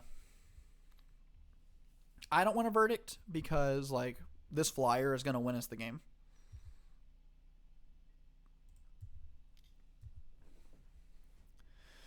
Because they have no permanents in the graveyard, if they try to, like, attack with Luris to try to, like, gain life, we'll just Azorius Charm it back on top of their library.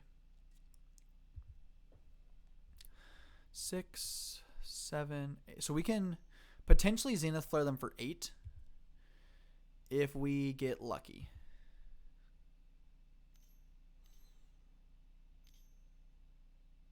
Supreme Will. Look at the top 4 cards of your library. Put one of them into your hands. If they're casting this, it means they're not really doing much else. I want to counter this. No. Which, speaking of, they still have their Naturalize that they've been holding on to. That's in their hands. They haven't played any form of like hand stuff that like makes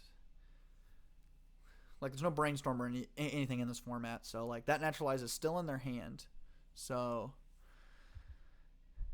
we have to be careful about casting our Zenith Flare. We don't want to. All right, we're gonna force them to. If they're gonna counter anything, I would rather them counter this Azorius Charm. Like, I would rather have them counter this.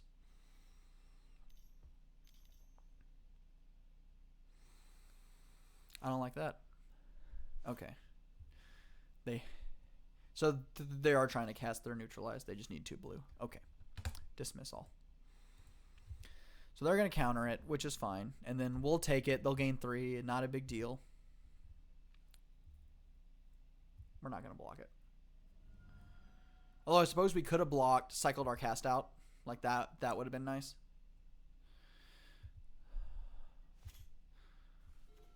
I'm going to wait until the last second with this cast out. Because like getting to scoop up this Luris is going to be nice. Especially if they like cycle something that they can get back with it. Have we played a land for the turn? We have not. We're going to shock this in. We might just cast Zerta now. Especially because then we can cycle this Nimble Obstructionist for 1. And it also has that, again, that added benefit of if they're going to counter this, it means that that's 1 counter spell that they don't get to have for Zenith Flare. Oh. Thank you, Beatles Bum, for the follow. I really appreciate it.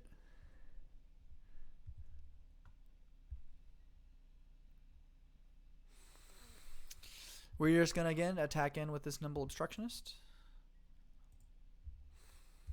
Hit him for 3.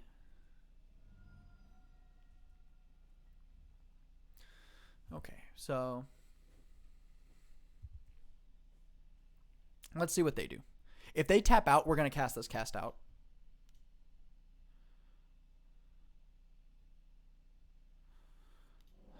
Casting a dig through time.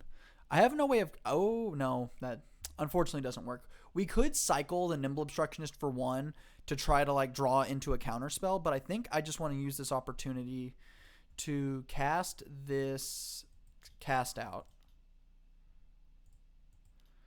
and scoop up the Lurrus for free.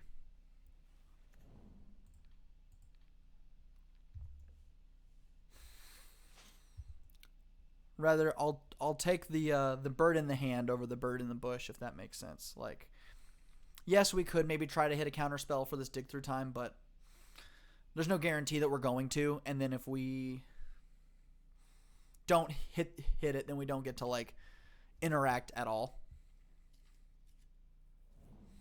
I'm trying to figure out what they're digging for. They're like what the win condition is, I guess, if that makes sense. I don't think the win condition is just like play a Lurrus and an Augur Bolus and attack in. Like, I just don't understand.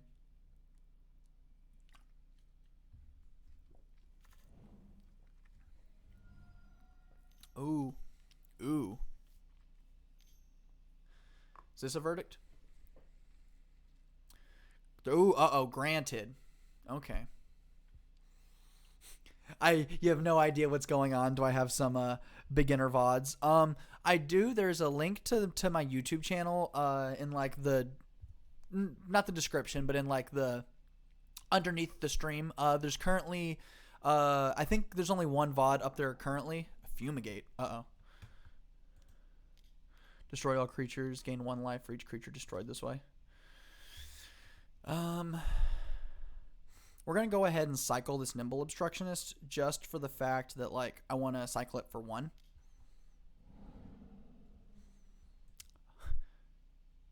Sure. But yeah, so I post VODs of all of my streams up on the YouTube channel. I've done a pretty poor job of it for like the last stream or two, so I'll have to do that either tonight or tomorrow. But I do have a YouTube channel. I am only posting VODs on it right now. It's just a place to house the VODs. On Twitch, they like hold VODs for like I think 2 weeks and then they go away forever. So this is a good way to. Oh, Nikachu is now following. Thank you so much. I appreciate it. I bet my internet slaps and didn't. Internet's pretty decent. I just bought a new router, so it's been nice. All right, for those of you just joining, we are playing Jeskai Cycling in Pioneer. This made top 8 of a Pioneer Super Qualifier. It's like the fact that we might Zenith Flare them for lethal here in a turn or two is nice. Here's the question, right? We could Zenith Flare them for 10, hit them down to 2, but then they're at 2 and they're not dead. But if we wait, then they might counterspell it, which is pretty bad. But like I would rather do it for lethal. And hey, I understand. It's like there's like the follow, but then there's like also a subscribe thing. But like you have to have a reason to subscribe thing. It's like you're moving in with me. You need that good net. Ooh, approach of the second son. Oh no! So that's how they win. Yeah, 2 is not 0, right? That's the big one. Especially now that they like gained a bunch of life and now they're at 19. Like, we're gonna need something more than. We're either gonna need to cycle through everything or okay, Censor. I think we're just gonna cycle this Censor. They have so much mana. There's no way they're tapping out for everything. Okay, running Censors. Let's get this Zenith Flare to 20. Do I want to cycle this Fox or I'm going to play the Fox. Damage on board is going to be decently important. Because then if we keep drawing cyclers, we can then make this Fox really big. That's what I think is the benefit to this is that like for most blue-white control decks, it's like we might be able to get a little bit aggressive with this Fox. Supreme Will. They're looking for... top 4. They're going to be finding this Approach of the Second Sun pretty fast. Let's see. Approach the Second Sun goes... How many cards deep? I'm not sure. It's 7, right? 7 cards deep. Augur Bolus. What? It's going to say deal a bunch of damage, I hope, but we'll find out. 7, so yeah, they're about to draw their... Okay, they just drew the Approach the Second Sun. We don't have counter magic for it, and so looks like they win this one. We'll go to sideboarding. All right. Dovin's Veto. Going to be excellent. These verdicts are bad. Take out the verdicts. Bring in a Mystical Dispute. Bring in an Narset. What's bad here? Cast Out is not the best thing. Azorius Charm actually isn't the best thing. We're going to probably side out these Azorius Charms. They don't have cycling. So, like, yes, we get to draw a card with it, but I'd rather keep in the Cast Outs for the cycling. We're going to bring in a Dream Trawler. That's like a win the game card. We'll bring back in these Cast Outs. So that's a pretty easy one. Take out the Azorius Charms and the Supreme Verdicts, and then bring in some more counter magic and another win condition in the form of Dream Trawler. And I believe because Dream Trawler has an activated ability, the discard a card to give it hexproof, I believe we still get to have our Zerta. Yeah, okay. I wasn't sure. Okay. Again, 24 land deck, and we can't seem to draw a 2-land hand. We got to mulligan this. Okay. All right. But we do have the Triome, so we're going to keep it. And we're going to put the Dream Trawler on the bottom. Like, no way we're going to get to cast that. Play the Triome. The good news is because this is a control mirror, we're going to get some time to draw into more lands, and we have plenty of things that we can do for 1 mana. We can cycle the Hieroglyphic Illumination, cycle the Censor, play our Fox.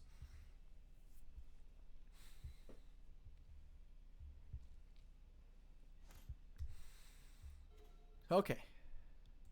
Excellent. Cycle.deck. This is, I've been playing cycling in Standard, and I really like it, so when I saw that this made a top 8, I was like, we're going to play it. We're gonna make Flourishing Fox work in Pioneer.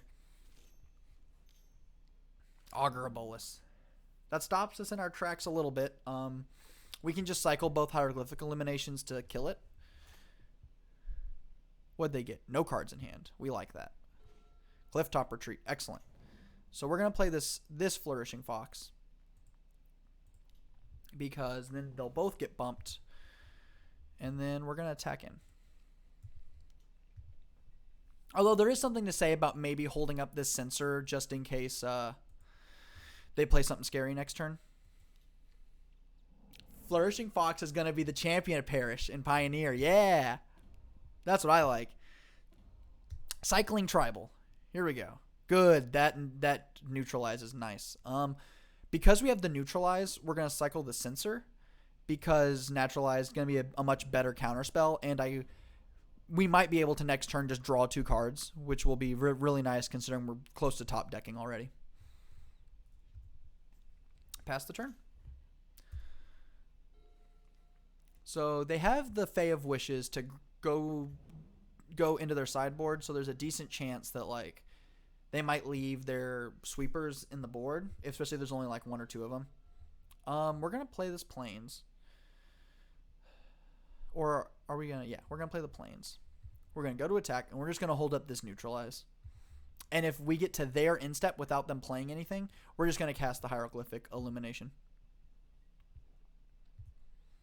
I think, like... And I talked about this a bit at the beginning of the stream during the deck tech, is... I think the reason why this deck was able to make a top 8 is just because it's just the blue-white control deck, right? Like, these cycling cards are just good regardless, right? Like, blue-white control was running Hieroglyphic Illumination anyway. They were running Censor anyway. Like, Irrigated Farmland was already in their deck. Like, they're not really... You're not having to sacrifice things to make the synergy work. Like, it's not... The cards aren't bad, if that makes sense. Like, we're not sticking a bunch of bad cards in our deck to turn Flourishing Fox on. And see? Boom. We win the game, right? Which is the thing, like blue-white control before, they are playing this very controlling game, like turn 1, turn 2, turn 3, turn 4 is all just it's just like interaction. They're stopping the opponent from doing the thing, and then they're trying to win with Planeswalkers and with Dream Trawler. But here, we get to be super lucky and just like turn 1 Fox, turn 2 Fox, and then we interact the rest of the game. So, like there, he wasn't going to be able to, or they were not going to be able to interact well enough, and then we won the game. Now, this is a hand I like to see. Yeah, right. The non-boring part of blue-white, right? Like, we're not just sitting here on our thumbs the whole time. We're trying to end the game. which I like, right? It makes this deck feel a little bit more like the tempo control as opposed to the control, like, yeah, stall him out. I don't know. That's just me. That's coming from the burn player, so my opinion probably doesn't mean too much. This is a great hand. Like, we are going to get to turn 1 threat and then just interaction that cycles away. So, like, this Fox is we're either going to answer everything they do. Did I not play on it? No. 1, 2, 3, 4, 5, 6, 7. Okay. I was like, that was my first turn. Okay. Oops. We're going to play the Hollowed Fountain untapped.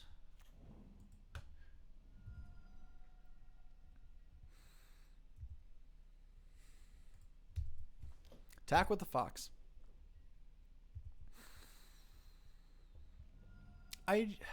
We didn't see too many green cards game 1. We saw Growth Spiral and we saw, or either game we saw Growth Spiral and we saw the enchantment that like makes their lands tap for more mana. I don't know. For those of you that actually play Control, is this real? Like, is splashing green worth it for these like couple of dig cards if their win condition is going to be Approach the Second Sun? It just feels to be like diluting their game plan a lot. Like, they have 1 blue mana right now. Yeah, this Migration Path, right? We're just going to counter it. We're going to counter it with Censor. No, we're not. We're going to counter it with Dovin's Veto. Because Censor can counter other things. We can censor their Lurrus if we want to, but we can't Dovin's Veto their Lurrus.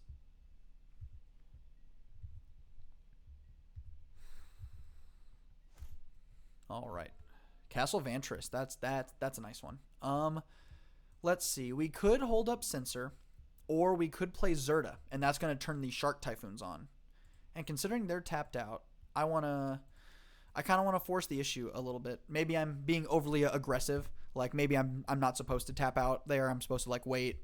Like, there's no rush, but I definitely just like I like the idea of us getting to like start to cycling these Shark Typhoons for a bunch.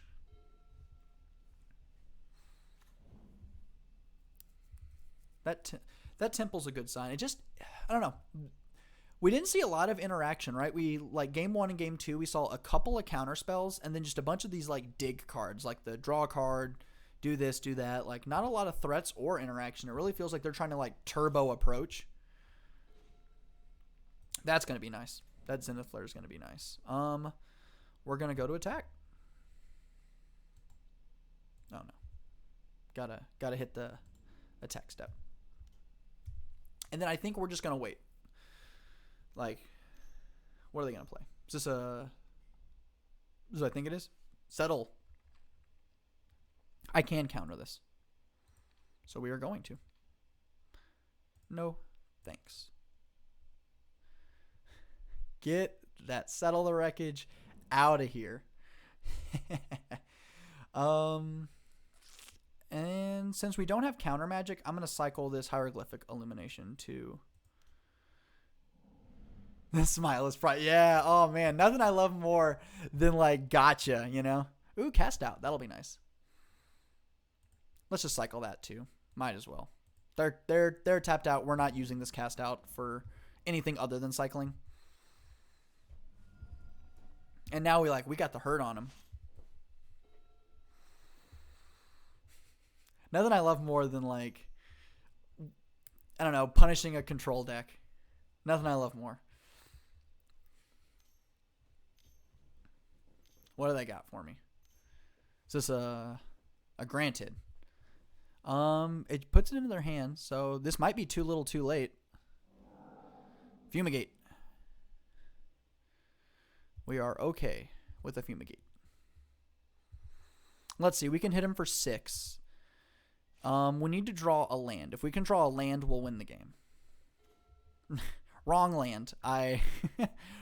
Not quite what we were looking for. Let's see. We could just cycle a bunch to make this Flourishing Fox real big, but I think the plan is going to be go to attack. We're just going to hit him.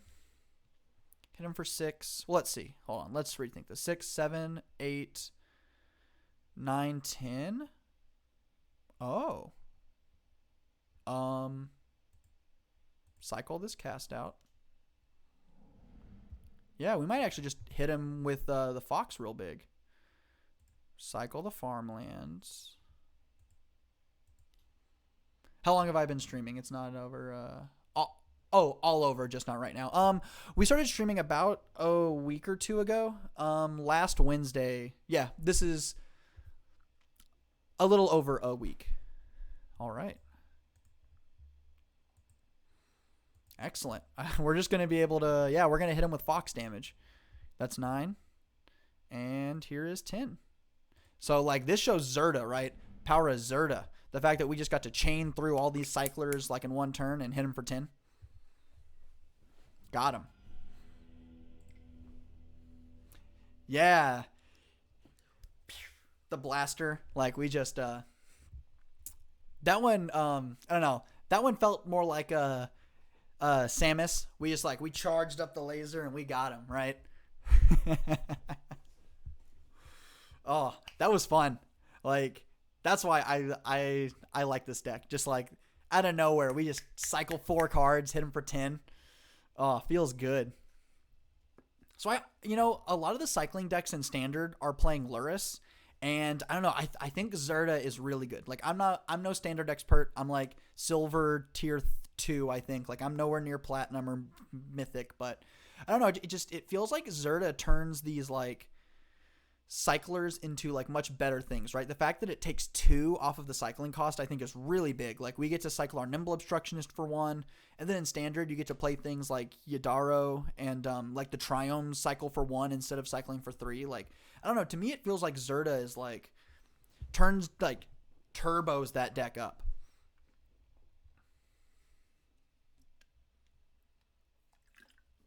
Although pretty okay league. We are 1-3 right now. Not doing the best, but we're not like, we've been putting up a fight. We've been going 1-2. Just got that win over Control. So that was like the mirror breaker, right? They were trying to go in for a much bigger top end with that approach of the Second Sun, and we were able to just get underneath them and close out the game. So we'll see if this deck sticks around or not. Like, I'm no Control expert, and it might just be inferior to play this, but I don't know. Like, when it works, right? And I would love to see like the replay of the person who like made the top 8, because if a Control master had this, like, I could really see them making some like tight plays, cycling into the right things, like some good math of what's the chance of me hitting a counter spell, and what's the chances of me being able to draw it into the things I need. Which is a big deal, right? Being able to cycle through your deck, pretty big. If you watched the stream on Wednesday, we played Burn in Modern, and when we were playing Burn in Modern, I was not doing Mishra's Baubles. I was just playing a playset of Seal of Fire, because my thought process was, well, you're trying to bobble into a bolt anyway, so let's just loop a 2 damage spell every single turn. But then I realized when I was especially trying to find my sideboard cards, that's like, oh, this is why Mishra's Bauble is really good, because it allows you to just churn through your deck and find your sideboard hate. And that might be something that's nice here. Like, maybe we can like play with our sideboard a little bit, because we're going to be churning through dozens of cards each game. Like, maybe we can like hit our sideboard cards. Maybe that's why there's only 1 Mystical Dispute, 1 Narset, because the chances of us finding it goes way up. Another Luris deck. Let's see. We played what? This is 4 Luris decks and 1 Yorion deck. Like, this is where I totally understand people's frustrations in wanting a ban, right? Like, half of, like, literally every deck has been 1 of 2 companions. We're going to keep this hand. We got 2 mana and things that we can play. And the fact that we get to Fox turn 1 and get our cycle train going, it's going to be nice. Kythian. Oh, no. Oh, Mox Amber. Nothing good happens with Mox Amber. Toolcraft Exemplar. Is this some kind of... This, I feel like they're going to loop this Amber to make this Toolcraft Exemplar. Oh, no, sorry. If you control 3 more artifacts. Never mind. Our counter magic is going to be pretty big here, probably. But we're still going to turbo out this Fox and hope that that's enough. We are 100% holding up Censor next turn. And then 100% holding up Neutralize turn 3. Glass Casket. What is this? Let's see. We have no way of bouncing this, so that Fox is gone forever. That is one thing. I think this deck could do a lot better with a 3-mana Teferi. Like, just being able to bounce things or being able to, like, I don't know, interact a little bit more with the opponent seems nice. We're just going to pass the turn. We're holding up Censor.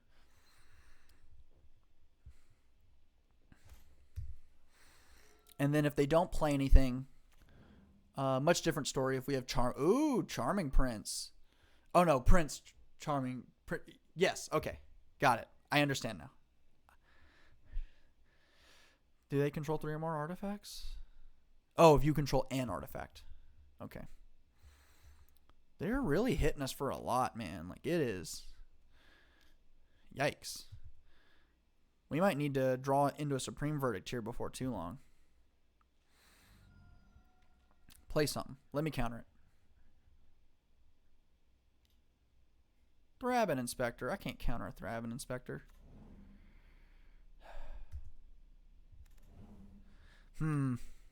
There we go. Pay for something. I can't censor that either. Ugh. Come on now. All right. We're in trouble. We need to draw into it. We need to draw land Supreme Verdict. That's what we need. Land. Play it. Let's see. 1, 2, 3, 4, 5, 6, 7, 8, 9. Yeah. Not. We have to play out this Fox just to block. And then if we can draw a Verdict next turn, that's what we need. Valorant. I am not familiar with that game.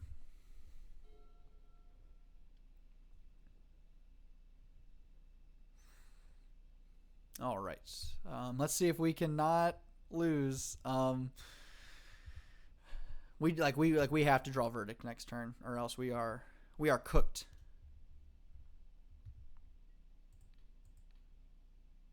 Three, 4, 5, 6. All right. They have some kind of pump spell, maybe? No? Okay. Does that have oh, no, it has First Strike. Okay. We're at 2. It's a mix between Overwatch and CSGO. Neat. I was not familiar. I'm not very good at games that require me to play in real time. Like any RTS or any like those like Overwatch type thing I am not great at, just cuz it is. Jeez. All right. So, but if we can get does this thing become a creature? Yeah, they all become a creature. Why wouldn't they? Yeah, like Verdict's not even enough. All right, they got us. We're going to go to game 2. What are we bringing in? More Verdicts, that is for sure. More Verdicts. Blessed Alliance and Glare of Heresy are going to be nice. Secret Hitler. I like Secret Hitler. That is a great game. It is my favorite of all of the like hidden role games. Like I've played a lot of them just from like college and like when I was on tour with DCI, but like Secret Hitler is definitely my favorite hidden role game. It is excellent. Let's see. What do we not want? Like Zenith Flare is nice because it gains us life, but we have to live to turn 4 to get to cast it. We'll bring out a couple Sharknadoes. Probably a Neutralize. We'll take out 2 because doing nothing on turn 3. I don't know. Probably the Nimble Obstructionists seem pretty bad. Like they're not. Like I don't know. Like yes, we can stifle some Gideons, but I don't know. We'll take out a Zenith Flare and a Hieroglyphic. Like we're gonna go on the trim plan. We're gonna trim things just because I'm not exactly sure how to sideboard, and I would rather trim than like cut everything of a card that we find out might be really good. So we have to be prepared to. So this is just like white weenie. It looks like just like white. Play all the creatures. And can we answer a bunch of creatures? We can. We have Blessed Alliance and Glare of Heresy. So we can definitely answer some things. We have a neutralize for turn 3. Yeah, you know what? You've definitely can beat me no matter how bad I'm not good at those types of games. We're gonna keep it. And we're gonna start off with this irrigated farmland. As much as I want to play turn 1 Fox, I would rather hold up turn 2 like Blessed Alliance. Or I don't know. Maybe on the play we can afford to. No. That's silly. We're trying to draw this game out, so us shocking ourselves is probably not what we want to do. I need to be more time aware of the clock too. I know sometimes I'll get talking when someone posts something interesting in the chat, but I don't have the time to do that because this deck does not win quickly. Or sorry, I don't have the time to like stop what I'm doing and talk. I definitely have time to chat, but I gotta multitask. Azorius Charm, excellent. We're gonna play it. Maybe. I think we're still just gonna hold up interaction and we're gonna pass. I think what we'll do is we'll tempo them right now, like we'll Azorius Charm. Because if possible, I would like to Blessed Alliance escalating to gain 4. Ooh, Heart of Kieran. Okay, so we're definitely going to save the Blessed Alliance for this Heart of Kieran. That's something that we want to do. Because that's our only way of probably answering it. We don't have any like hard artifact removal. Okay. And put target attacking or blocking creature on top of its owner's library. So here's what I'm hoping they do. I am hoping that next turn they just like replay the Toolcraft Exemplar, crew it for the Heart of Kieran, and then we get to eat that Heart of Kieran with the Blessed Alliance. Land is what we wanted. So we're going to cast a Fox. Put some pressure on the board. Or put something on the board, right? So when we start cycling things, like it's not a big deal. And then pass the turn. Maybe there's an argument to not playing the Fox, so we get to hold up this neutralize. Maybe they play some big scary 3-drop that we like have to answer. Although they can't because of Luris, so. Go to attack. Do it. Heart of Kieran is crew 3, right? Okay, got it. So they have to let this get pumped, then crew the Heart of Kieran. I am excited to make them sacrifice this. Target opponent sacrifices an attacking creature. I am excited. Haha. Get that 4/4 out of here. Nice. Okay. Land. Excellent. We might just... We could Glare of Heresy this Toolcraft Exemplar, but they still have 3 cards in hand, and I'd rather get a Luris with this. So we'll probably just wait, and then on their instep, we'll cast the Hieroglyphic Illumination. And we'll just get in there for 1. Yeah, +2/+1. We have a pretty good life total, so we don't need to worry about blocking. Like, we need to apply some sort of pressure, I think.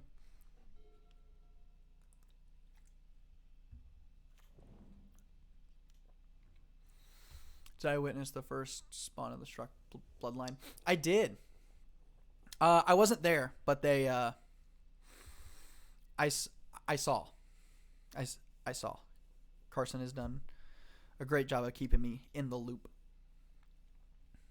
We're taking 1.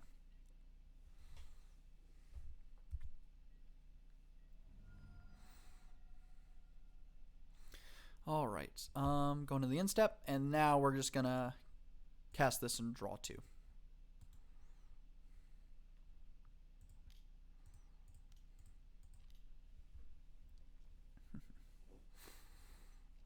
Drawn 2 cards.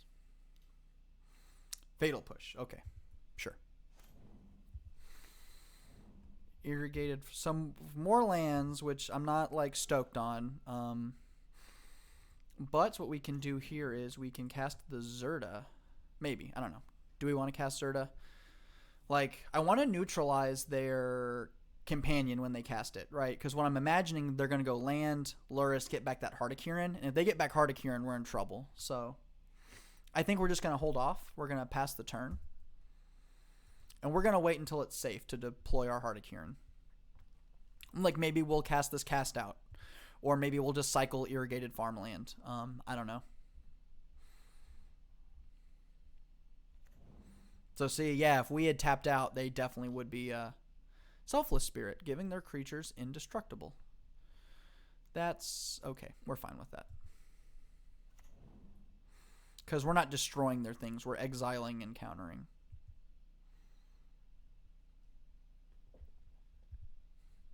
One, two, three, four, five. We have 5 mana. Do we want to cycle this Irrigated Farmland at end of turn? Maybe.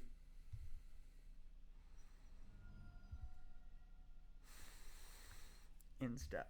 I think we do. I think we want to cycle it.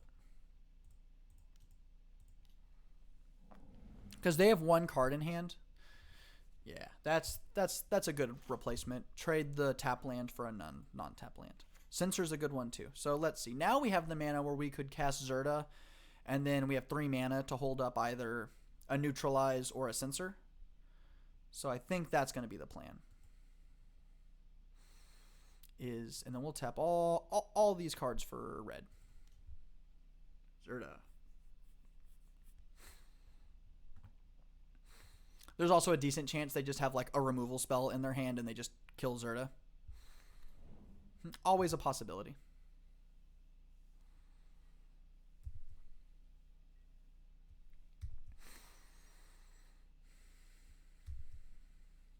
Always a possibility.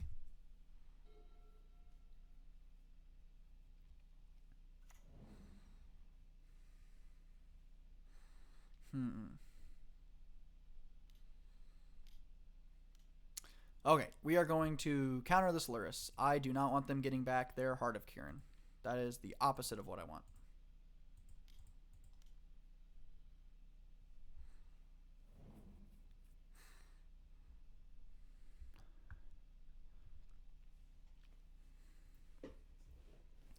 Because that's how we lose the game, right? Like, that's how any type of control deck I think is going to lose, is that they get a Lurrus in play and we just like have no answer to it.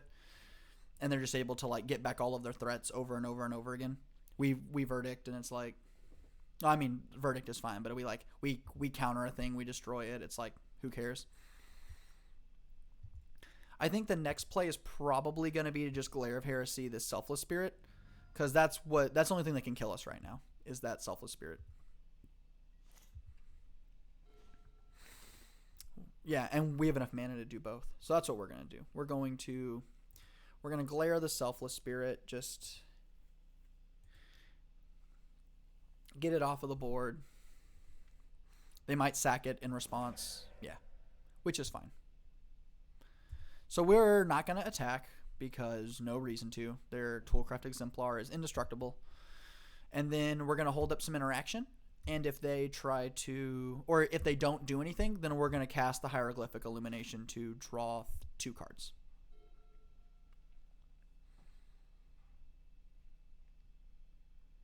This has been a really nice stream. Like, this is definitely one of my worst performances, but we seem to have a lot of people here for it, and I appreciate that. Both the people I personally know, I appreciate you coming out and watching, and for the people that I don't personally know, I really appreciate that too. It's really encouraging. So, all right.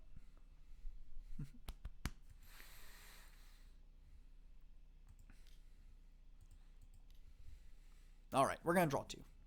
Those are both just like stellar draws. That's going to help us win the game. They have 1 card in hand. Is it a land or is it something good? I think what I want to do is I just want to attack and see if I can get them to block.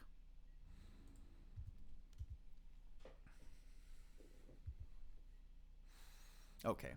Because like I'm debating if I want to remove this Toolcraft Exemplar. Like if we can just get it where they are like truly top decking, like because they could play an artifact and then start hitting me for 3, and then now I'm like stuck in a situation where I have to like make a decision on if I want to like whatever. But we'll just see. Because I'd rather cycle this cast out than like soak up a 1/1.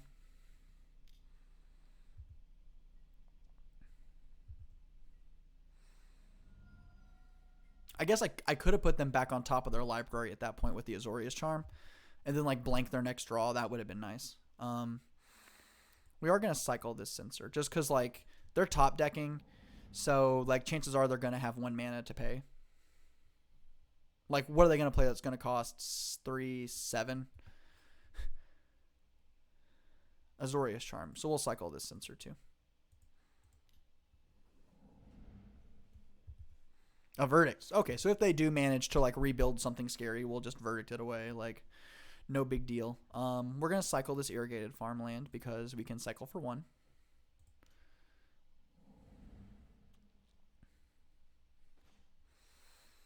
We will, let's see, 1, 2, 3, 4. We'll shock it in. I feel pretty good about our life total, and I want to hold up Cast Out plus Azorius Charm. And we are going to go to attack.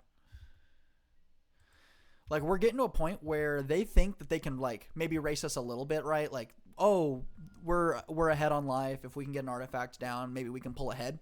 But, like, we're just going to... about to end this man's whole career if I get to cast this Zenith Flare. Like, next turn, we can win the game. We're going to take it. I think what we're going to do is we're going to cycle this Cast Out. Like, we're in a spot where we could win next turn if we draw any cycler. Clifftop Retreat. I'm just going to cast this Azorius Charm to draw a card. Hope my stream goes great and only gets better. I'm doing a great job, honestly. Oh, well, thank you so much. I really appreciate it. You have a great rest of your night. It always means a lot. Cat, excellent. That's what we wanted. That's it. That's what I wanted. We're just gonna like, we're gonna overkill on cycling. Ooh, that's good. That's really good. Can we cast both of these this turn? 1, 2, 3, 4. 1, 2, 3. We can. Oh, that's beautiful. Beautiful. We're gonna go ahead and attack. Well, if we get to do that, that'll be a great end to this league. Doing what we came here to do, which is Zenith Flare for double digits.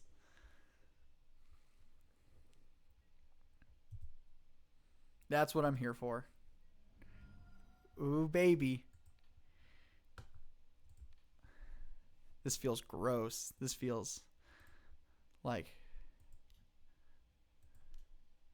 red, and we'll do 1 here.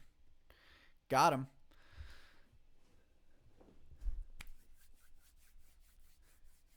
We gonna do it? Zenith Flare for 11. We got him. Oh, that's right. We lost game 1. That was only game 2. Oh my god. I feel good about our sideboarding. I thought that was game 3. Uh-oh. Yeah, that was nice. Oh man, Zenith Flare is so fun when you just get to like, when you get to charge up the cannon and just blast them with it. Oh man.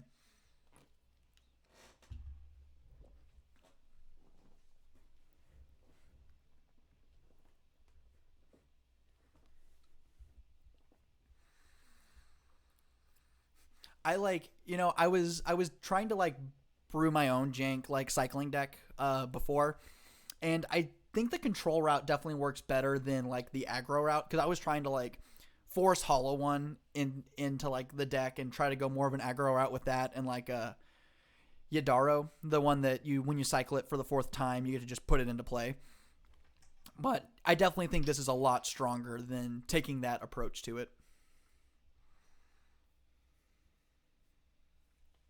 So we're gonna see. I think after this game, I'll have to see what I can do, but I definitely am gonna open this pre-release pack that I bought. We can open it together. We can see if there's anything awesome in there.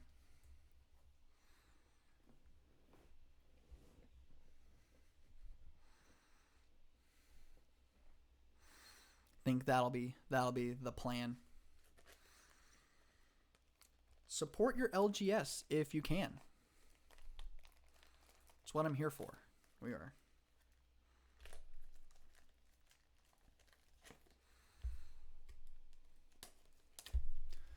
All right. We have submitted our deck. We're just waiting on them to submit their deck.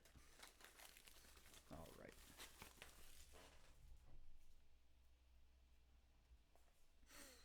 Also, while I was there, I picked up a Chalice of the Void. We have 3 now, 3 chalices. We are 1 away from a playset. Turns out Chalice of the Void is pretty good in Modern and Legacy. Who would have think? Who would have thought that a format that plays all 1-drops would be hurt by a thing that counters 1-drops? Reveal our Zerta. All right, is this hand good? We have 3 lands, we have a threat, and we have some good interaction. So, in the form of, we get to censor turn 2, Blessed Alliance maybe, we can draw or cycle, so we're going to keep it. All 3 colors, like, that's nice. What I like about the Triomes is that the Triomes allow us to play, like, a bunch of Clifftop Retreats and a bunch of, the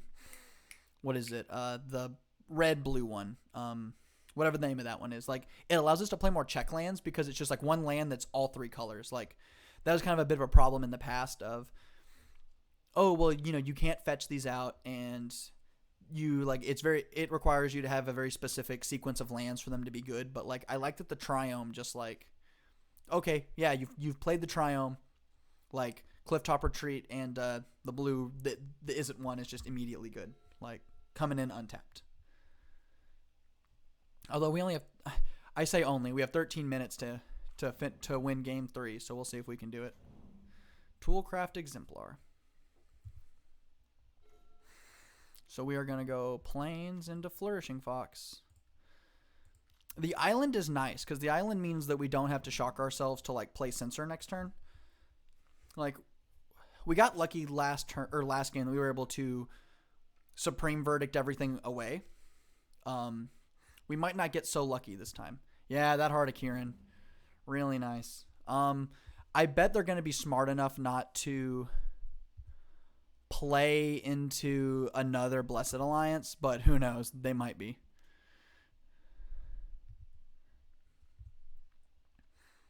Here's what I'm thinking. I think we're going to go land pass. And then here's going to be the play. If they go to play something, maybe we can just censor it, right? Get it? If they choose to attack with the Toolcraft Exemplar, we can cycle this Hieroglyphic Illumination, make our Fox a 2/2, and then block and trade, which I'm fine with. Or if they do decide to animate the Heart of Kirin and attack with it, we will Blessed Alliance and make them sack it. So we have lots of options here. I think Blessed Alliance is going to be our only way of dealing with this Heart of Kirin.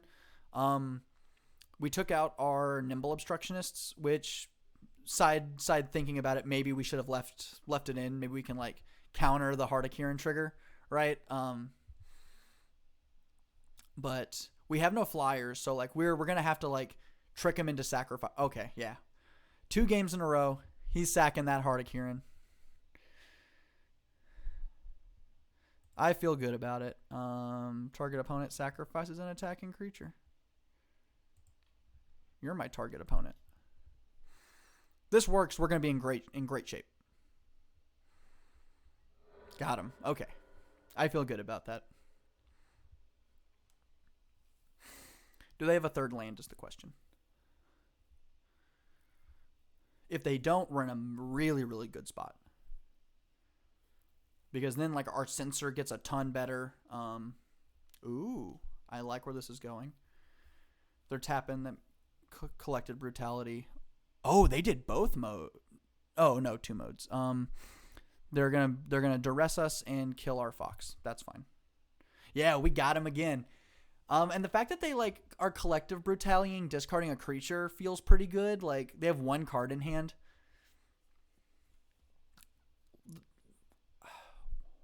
What are they going to take is the question. Probably the Censor. They might take the Shark Typhoon because it's a threat, and they might want to try to... Okay, yeah, Censor. They have no 3rd land, so there's a decent chance that if we can... Although I'm using a card rental service, so these Hollowed Fountains are not matching, so we got to make sure that we don't play this one, otherwise we'll give away what we drew. We could play the or we're gonna play the Clifftop Retreat just to like bluff drawing something good, but we might just play Zerta because we don't have a real counter spell. So I think us just like using all of our mana to do something good. Yeah, they definitely seem desperate, right? If they are going to Collected Brutality, discarding a Selfless Spirit, like, and they took our counter spell, not our threat, it really feels like they're like hoping to stall us out. Okay, 3 lands. If they cast Lurrus, I'm gonna assume that this last card is nothing. Okay, I'm gonna assume they don't really have anything. We do need to answer this Lurrus because if they get back that Hardikiran, that's not going to be good. So we need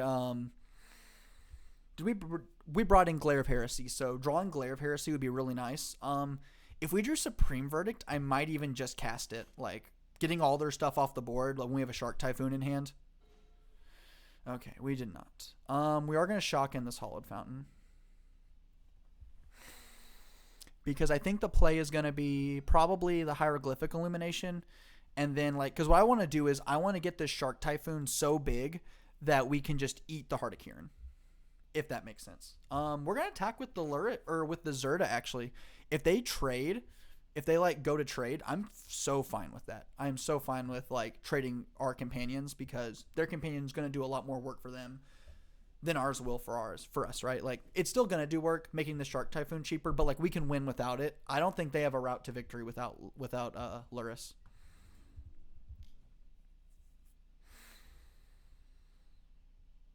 Okay, they're not blocking. So next turn, I think the play is going to be, unless we draw something really good, it's going to probably be Island and then Shark Typhoon for a 1, 2, 3, for a 5/5, which is enough to answer this Hardikiran for the rest of forever. Selfless Spirits. Okay, they're casting the Selfless Spirit with the Lurrus.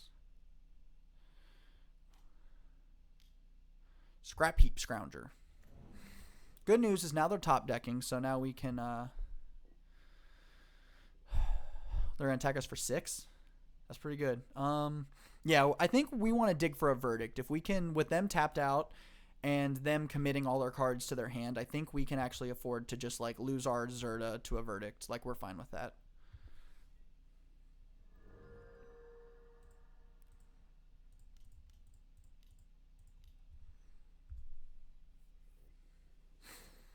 Do we draw a Verdict? We draw a Zenith Flare, which is like, we can answer the Lurrus this way, right? Like, we could just Zenith Flare Lurrus and then hold up our Zerta as a blocker. We might just do that, actually. Like, I kind of like that idea. And it's going to gain us some more life, so then we can afford to like not do anything. Like, we can afford to like take a turn to kill this, because that's their value engine, right? Like, that's how they're gonna win this. Oh, duh, they sack it. That's stupid.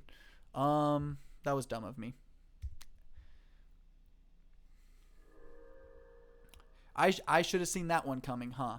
And then they just get to, okay, so now that they're just gonna loop Selfless Spirit with Lurrus, so we're gonna pass the turn.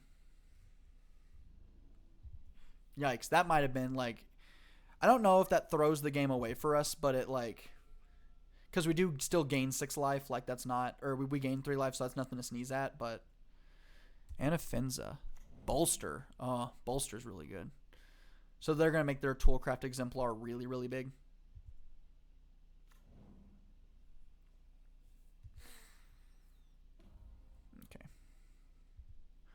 Oh, and then Verdict isn't going to do anything either, because then they can just sacrifice their Selfless Spirit. Any block we make is pretty bad. 3, 6, 9, so that's 10. We have to, I mean, I don't know. I don't know if we have a way out of this now. I think we might have. I think that might have won them the game, them getting to Lurrus back that Selfless Spirit.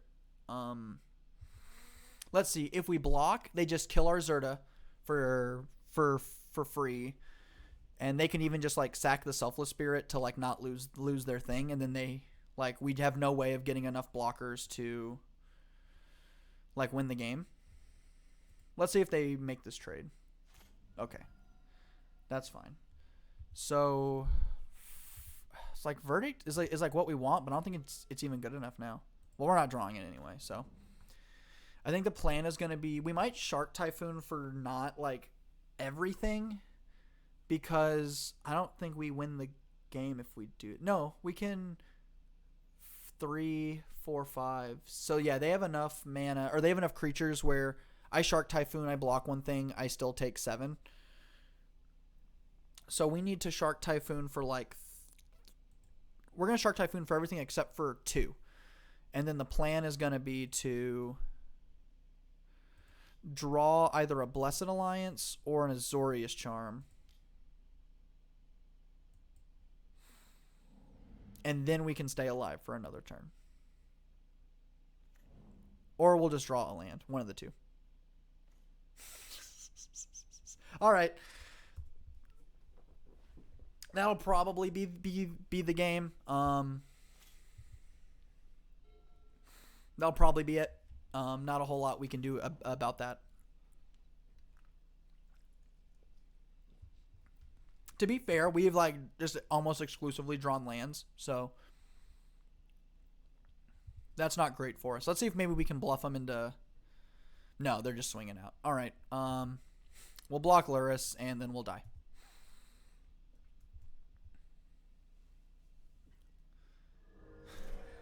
All right, we completed the league. We get nothing.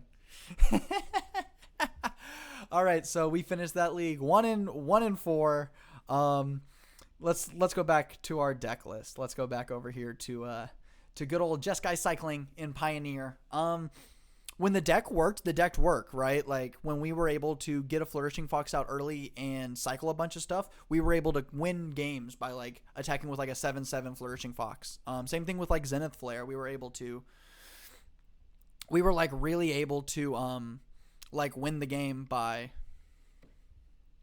just like cycling a whole bunch, controlling the board, like, and then double digit Zenith flaring them. Shark Typhoon was nice, especially with Zerta. Like getting that two mana discount on Shark Typhoon was nice. Everything else was like fine. We had some mana problems in terms of us like having to mulligan certain games, and then we just like didn't see the cards we needed to see. Like we didn't see Supreme Verdict game 3. Although you could argue that maybe we weren't digging enough for it. Like maybe we should have, instead of interacting in small ways, we just should have been trying to churn through our deck to find our verdicts. So might be a thing for that, an argument for that. But I mean, it was fun, right? And that's what's important. We'll see if this deck like is able to gain any spot in the meta. It made top 8 of a Pioneer Super Qualifier. I saw it on a 5-0 on the postings. Yeah, we definitely had like some unlucky mulligans, and it, like, especially in a deck like this, like if we stumble, our opponent can really punish us for it. It's not like with other decks where like our velocity is so big that even if we stumble for a bit, like with Burn, right? If in Burn I keep a 1-lane hand and on turn 2 I don't draw a land, it's not the end of the game, right? Like we're able to, if we just draw a second land in the next turn or two, we have enough velocity that we can just like get the ball rolling again. Here it's like, all right, we need some form of really good interaction, and then when we don't get it, it punishes us really hard. Now you could argue that I've played suboptimally, like I countered the wrong thing, I cast out it at the wrong time, which I definitely did, right, against Saram Auras. I did not realize that Kaya's ghost form interacted with cast out, and then we got kind of blown out that way. So as a first time control player, I probably got punished that way too. So I mean, the deck is fun. I don't know if I can recommend buying it, but that is up to you, right? If you're playing the cycling deck in standard, you probably have most of this already, like the Foxes, the Shark Typhoons. I think this deck is like 20-30 tickets online, like the most expensive things being like Hollowed Fountain, like the lands, and like Verdict and Dream Trawler, but like nothing too big there. All right, I have my pre-release kit. I figure a great way to end the stream. I'm gonna open it and kind of see what we can do. Here, let me see if I can. You'll have to give me a quick second. Let's go here. I'm going to go up here. I'm just going to make my web camera really big. There we are. All right, let's, you can. Okay. Wasn't prepared for anything like this. So we're going to finish off the stream. We're going to open up our pre-release kit. We got the green Ikoria die. Our pre-release promo, really nice. We got a Garuda foil Garuda as our pre-release promo. This sees like, that's something that's nice, right? If you're a competitive player, you're not buying, like, you're either foiling out the whole deck or you're not foiling out any of it just because of like the foils curling and that like interrupting competitive play. But the cool thing about these companions is like it can be foil, the alternate art, like doesn't matter because it's outside your deck. It's never getting shuffled in. So if I ever decide to build Garuda in some format, I can use my foil pre-release one. All right, we got a bunch of packs. Let's go through them. Lantern does not like Luris. It just like, yeah, right. Like Luris was 100% what won them the game, right? They had 1-2 creatures on board, but with like Luris looping that Selfless Spirit, they were able to win the game. So it's definitely like that. Like definitely stinks. For us, right? For them, it probably feels like, oh man, I grinded out my opponent. So it just, yeah, I can definitely see how like just getting to loop one thing every turn with Luris, whether that be Mishra's Bauble in Modern or getting to like loop these value creatures over and over and over again, how that can be an issue. I like how in the pre-release kits they give you like, how does mutate work? Like they have to spell it out for you. Like I think that's really funny. Like most mechanics, they have little reminder text on the card and like that's enough. But I really like here they had to like give you a, hey, this is how it works. All right, we got our Magic the Gathering code, or our arena code. I'm keeping that one because I'm going to use it. I really like these counters. They have the little ability counters. That's like really neat that they give you some. I can see like 1 or 2 of those ability counter cards seeing play. And if that happens, then it's like important to hold on to one of those things. All right, we have got 6 booster packs here. Let's open up our first one. Up to y'all. Would you rather me go through every card in the pack and show you every card, or would you rather me just kind of like show you the things that are of note, show you the rare, show you if there's like any alternate art thing or anything like that? Up to you. Yeah, mutate's really weird. Like the overall thing kind of makes sense, like the over under, but then there's like some weird interactions that happen that you just go like, I don't get it. Oh, so that's how that happens? All right. Let's see. And then we can talk about what my pre-release deck would be. Our first rare, we have Whirlwind of Thought, getting to, when we cast a non-creature spell, draw a card. Jeskai. I've done just a little bit of draft on Arena. The cards that I see of notes in here, if we're trying to go the cycling route, since today's a cycling stream, we did get a Dranith Healer, the one that when we cycle, we gain a life. Let's see. We got some cards with cycling in them.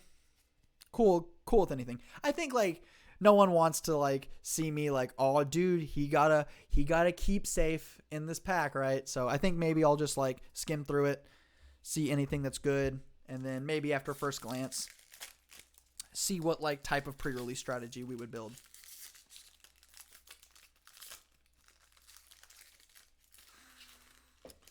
All right, pack number 2.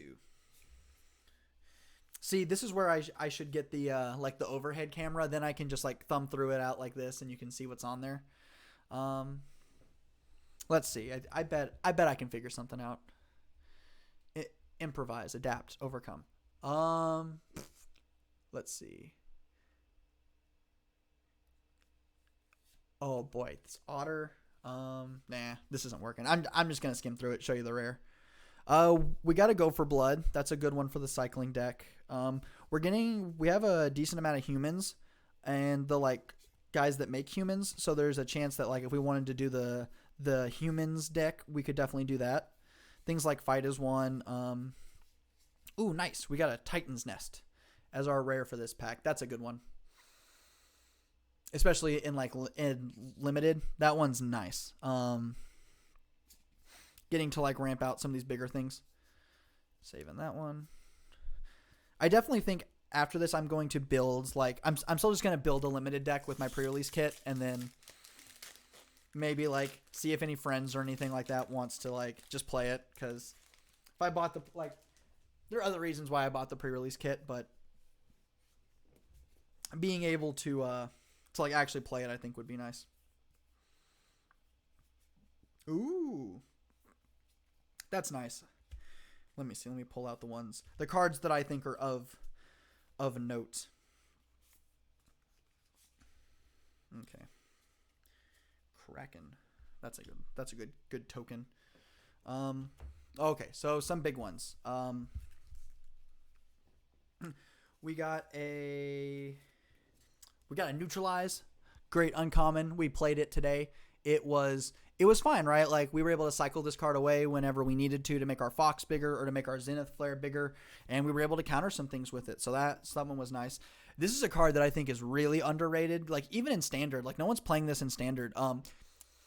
Fire Prophecy. It's 2 mana, deal 3, and then you can put a card from your hand on the bottom of your library, and if you do, you draw a card. Like I think that's like super big value. Like being able to turn like trash into treasure. Like I'm a big fan of that.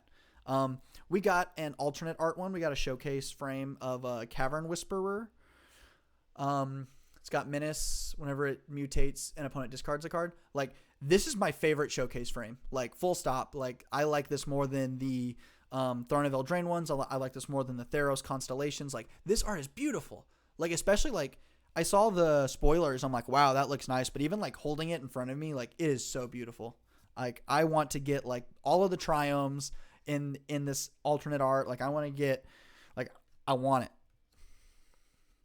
Yeah, like the comic book style, right? The Godzilla-esque one. Like it is so lovely. We got an octopus. We got Sea Dasher Octopus. I want this card to work in a constructed format very, very much. Is Fire Prophecy a sorcery? No, it is an instant. You can do that at instant speed. Deal 3. Which I think changes everything, right? Like, instant speed, deal 3. Like, kill a blocker, try to find more removal. And yeah, dude, the art is so, like, I love it. I think, we'll see if we get any of the Godzilla art.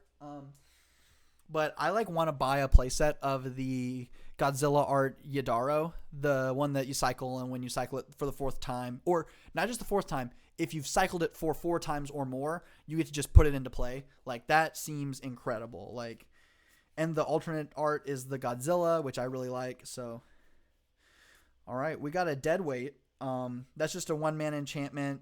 Creature gets -2/-2, but with Luris, you can loop that thing a billion times. What did we get? All right, nothing.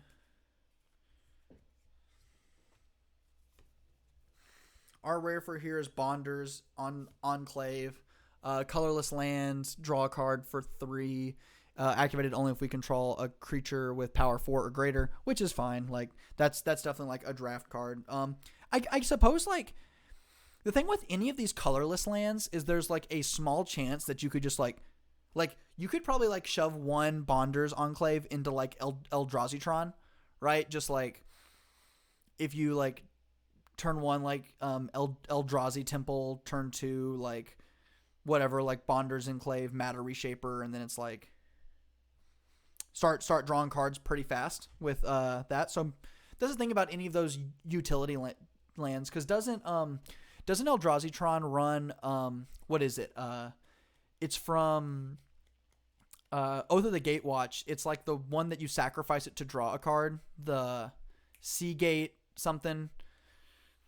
But like it's just a colorless land that you sacrifice to draw a card. So like maybe Bonders Enclave sees play in like as a one of in Eldrazi-tron. I don't know. I'm not the I don't play Eldrazi-tron.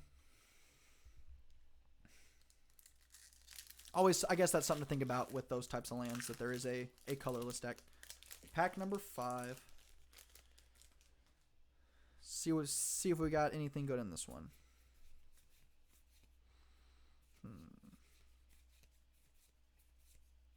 Ooh, we got a Flourishing Fox. Yeah. Oh, we got it. We got my favorite card in the whole set. We got a Yadaro. We got him. We got Yadaro. I love it. I love this card. Like I don't know why. Like, this card is so like medium. It's like cycling for 2. It's just like, I don't know. I really like Yadaro. It's like, it's really fun in standard. I want it to work in another format. That's the thing about like some of those other cycling cards, like with like Zerta, like getting to cycle that for 1 red is like fair. Like, that's like the rate that you would normally cycle something for, is 1 that you want to be cycling for is 1 mana. But like cycling for 2 otherwise is like not great. So and that was anything that was of note. We did get a Flourishing Fox. Like, we got a fox. So if I was playing limited right now, I would probably be going either like, I want to just like jam the cycling deck because I like cycling. But we also have a lot of the good humans matters cards, like cards that create 1/1 humans when they enter the battlefield. We had one of the enchantments that makes a human, or that gives humans +1/+1. And like here, even with this last pack, the first card is the one when it attacks, it gives other humans +1/+0. If I was doing pre-release, I think I would build the black-white humans deck. Unless this one just has like a bunch of good stuff for cycling. Doesn't look like it. Ooh, nice. Okay. So why do they have these? Like, why do they have these just ad cards, like, for MTG Arena, right? Like, on both sides. Like, I think every pack should have like a token, right? Like, most of them had a token, but like this one just has the ad card. I don't get it. All right, so we got 2 good ones in this one. We got another alternate art. We got the alternate art Auspicious Sterix. I did not pronounce that correctly. Super nice art. Like, we didn't get good cards with the alternate art, but we got cards with the alternate art. Like, that's the thing, right? Like, I kind of want to just like save these more than I want to save the other alternate art cards. Like the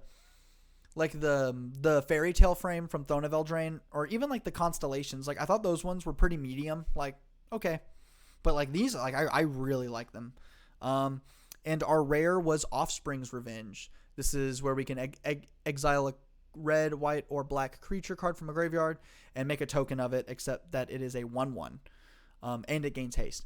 So like this one, definitely with this card, I think we would go with black, white humans, and I think we would even splash red for specifically this card, and then we get to run things like Fiery Impulse, or not Fiery Impulse, Fire Prophecy, and then we also got a couple Gopher Bloods, which is the red fight effect in the set. So I think that would definitely be the plan if we were actually playing pre-release. I would build humans.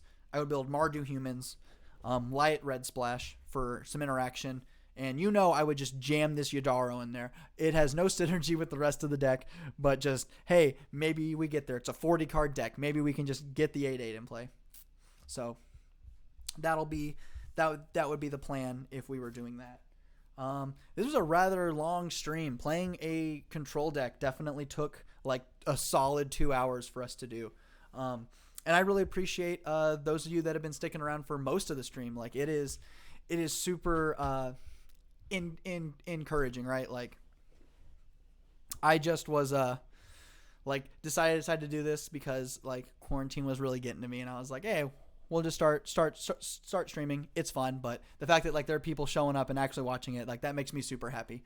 And I really appreciate everyone who like is like coming to the streams at all and like watching me play some Magic. Sometimes very well, sometimes not very well. But yeah, I think that'll do it for today. Again, thank everyone so much. Like, I really appreciate it. Next time I'll be streaming will be Sunday at 5 p.m. I have the schedule like underneath the stream. Plan is to stream every Sunday, Wednesday, and Friday. So that is the plan. I think on Sunday, we're still going to be in Pioneer. I definitely feel a lot more confident in playing Pioneer. We might go back to Luris Burn. We might try that again. I saw a Spirits list top 8 that's running Gigantha as the companion, so we might try out that. Or I could play like Arena, maybe go through some like Historic, or like just play some Standard for a bit. I don't know. I'll make a poll on Twitter like immediately after this. We'll see. Which, speaking of, follow me on my Twitter at the Cody Hope. There's also a like embedded link of my Twitter down below. I like feel bad when I like constantly like post in every group that I'm in that come like watch my stream. So like following me on Twitter and like or following me here on Twitch would be nice too. That's my my shameless plug for the end of the stream. Well, anyway, thank everyone so much. I hope you had fun. I had fun, and hopefully I will see you next time.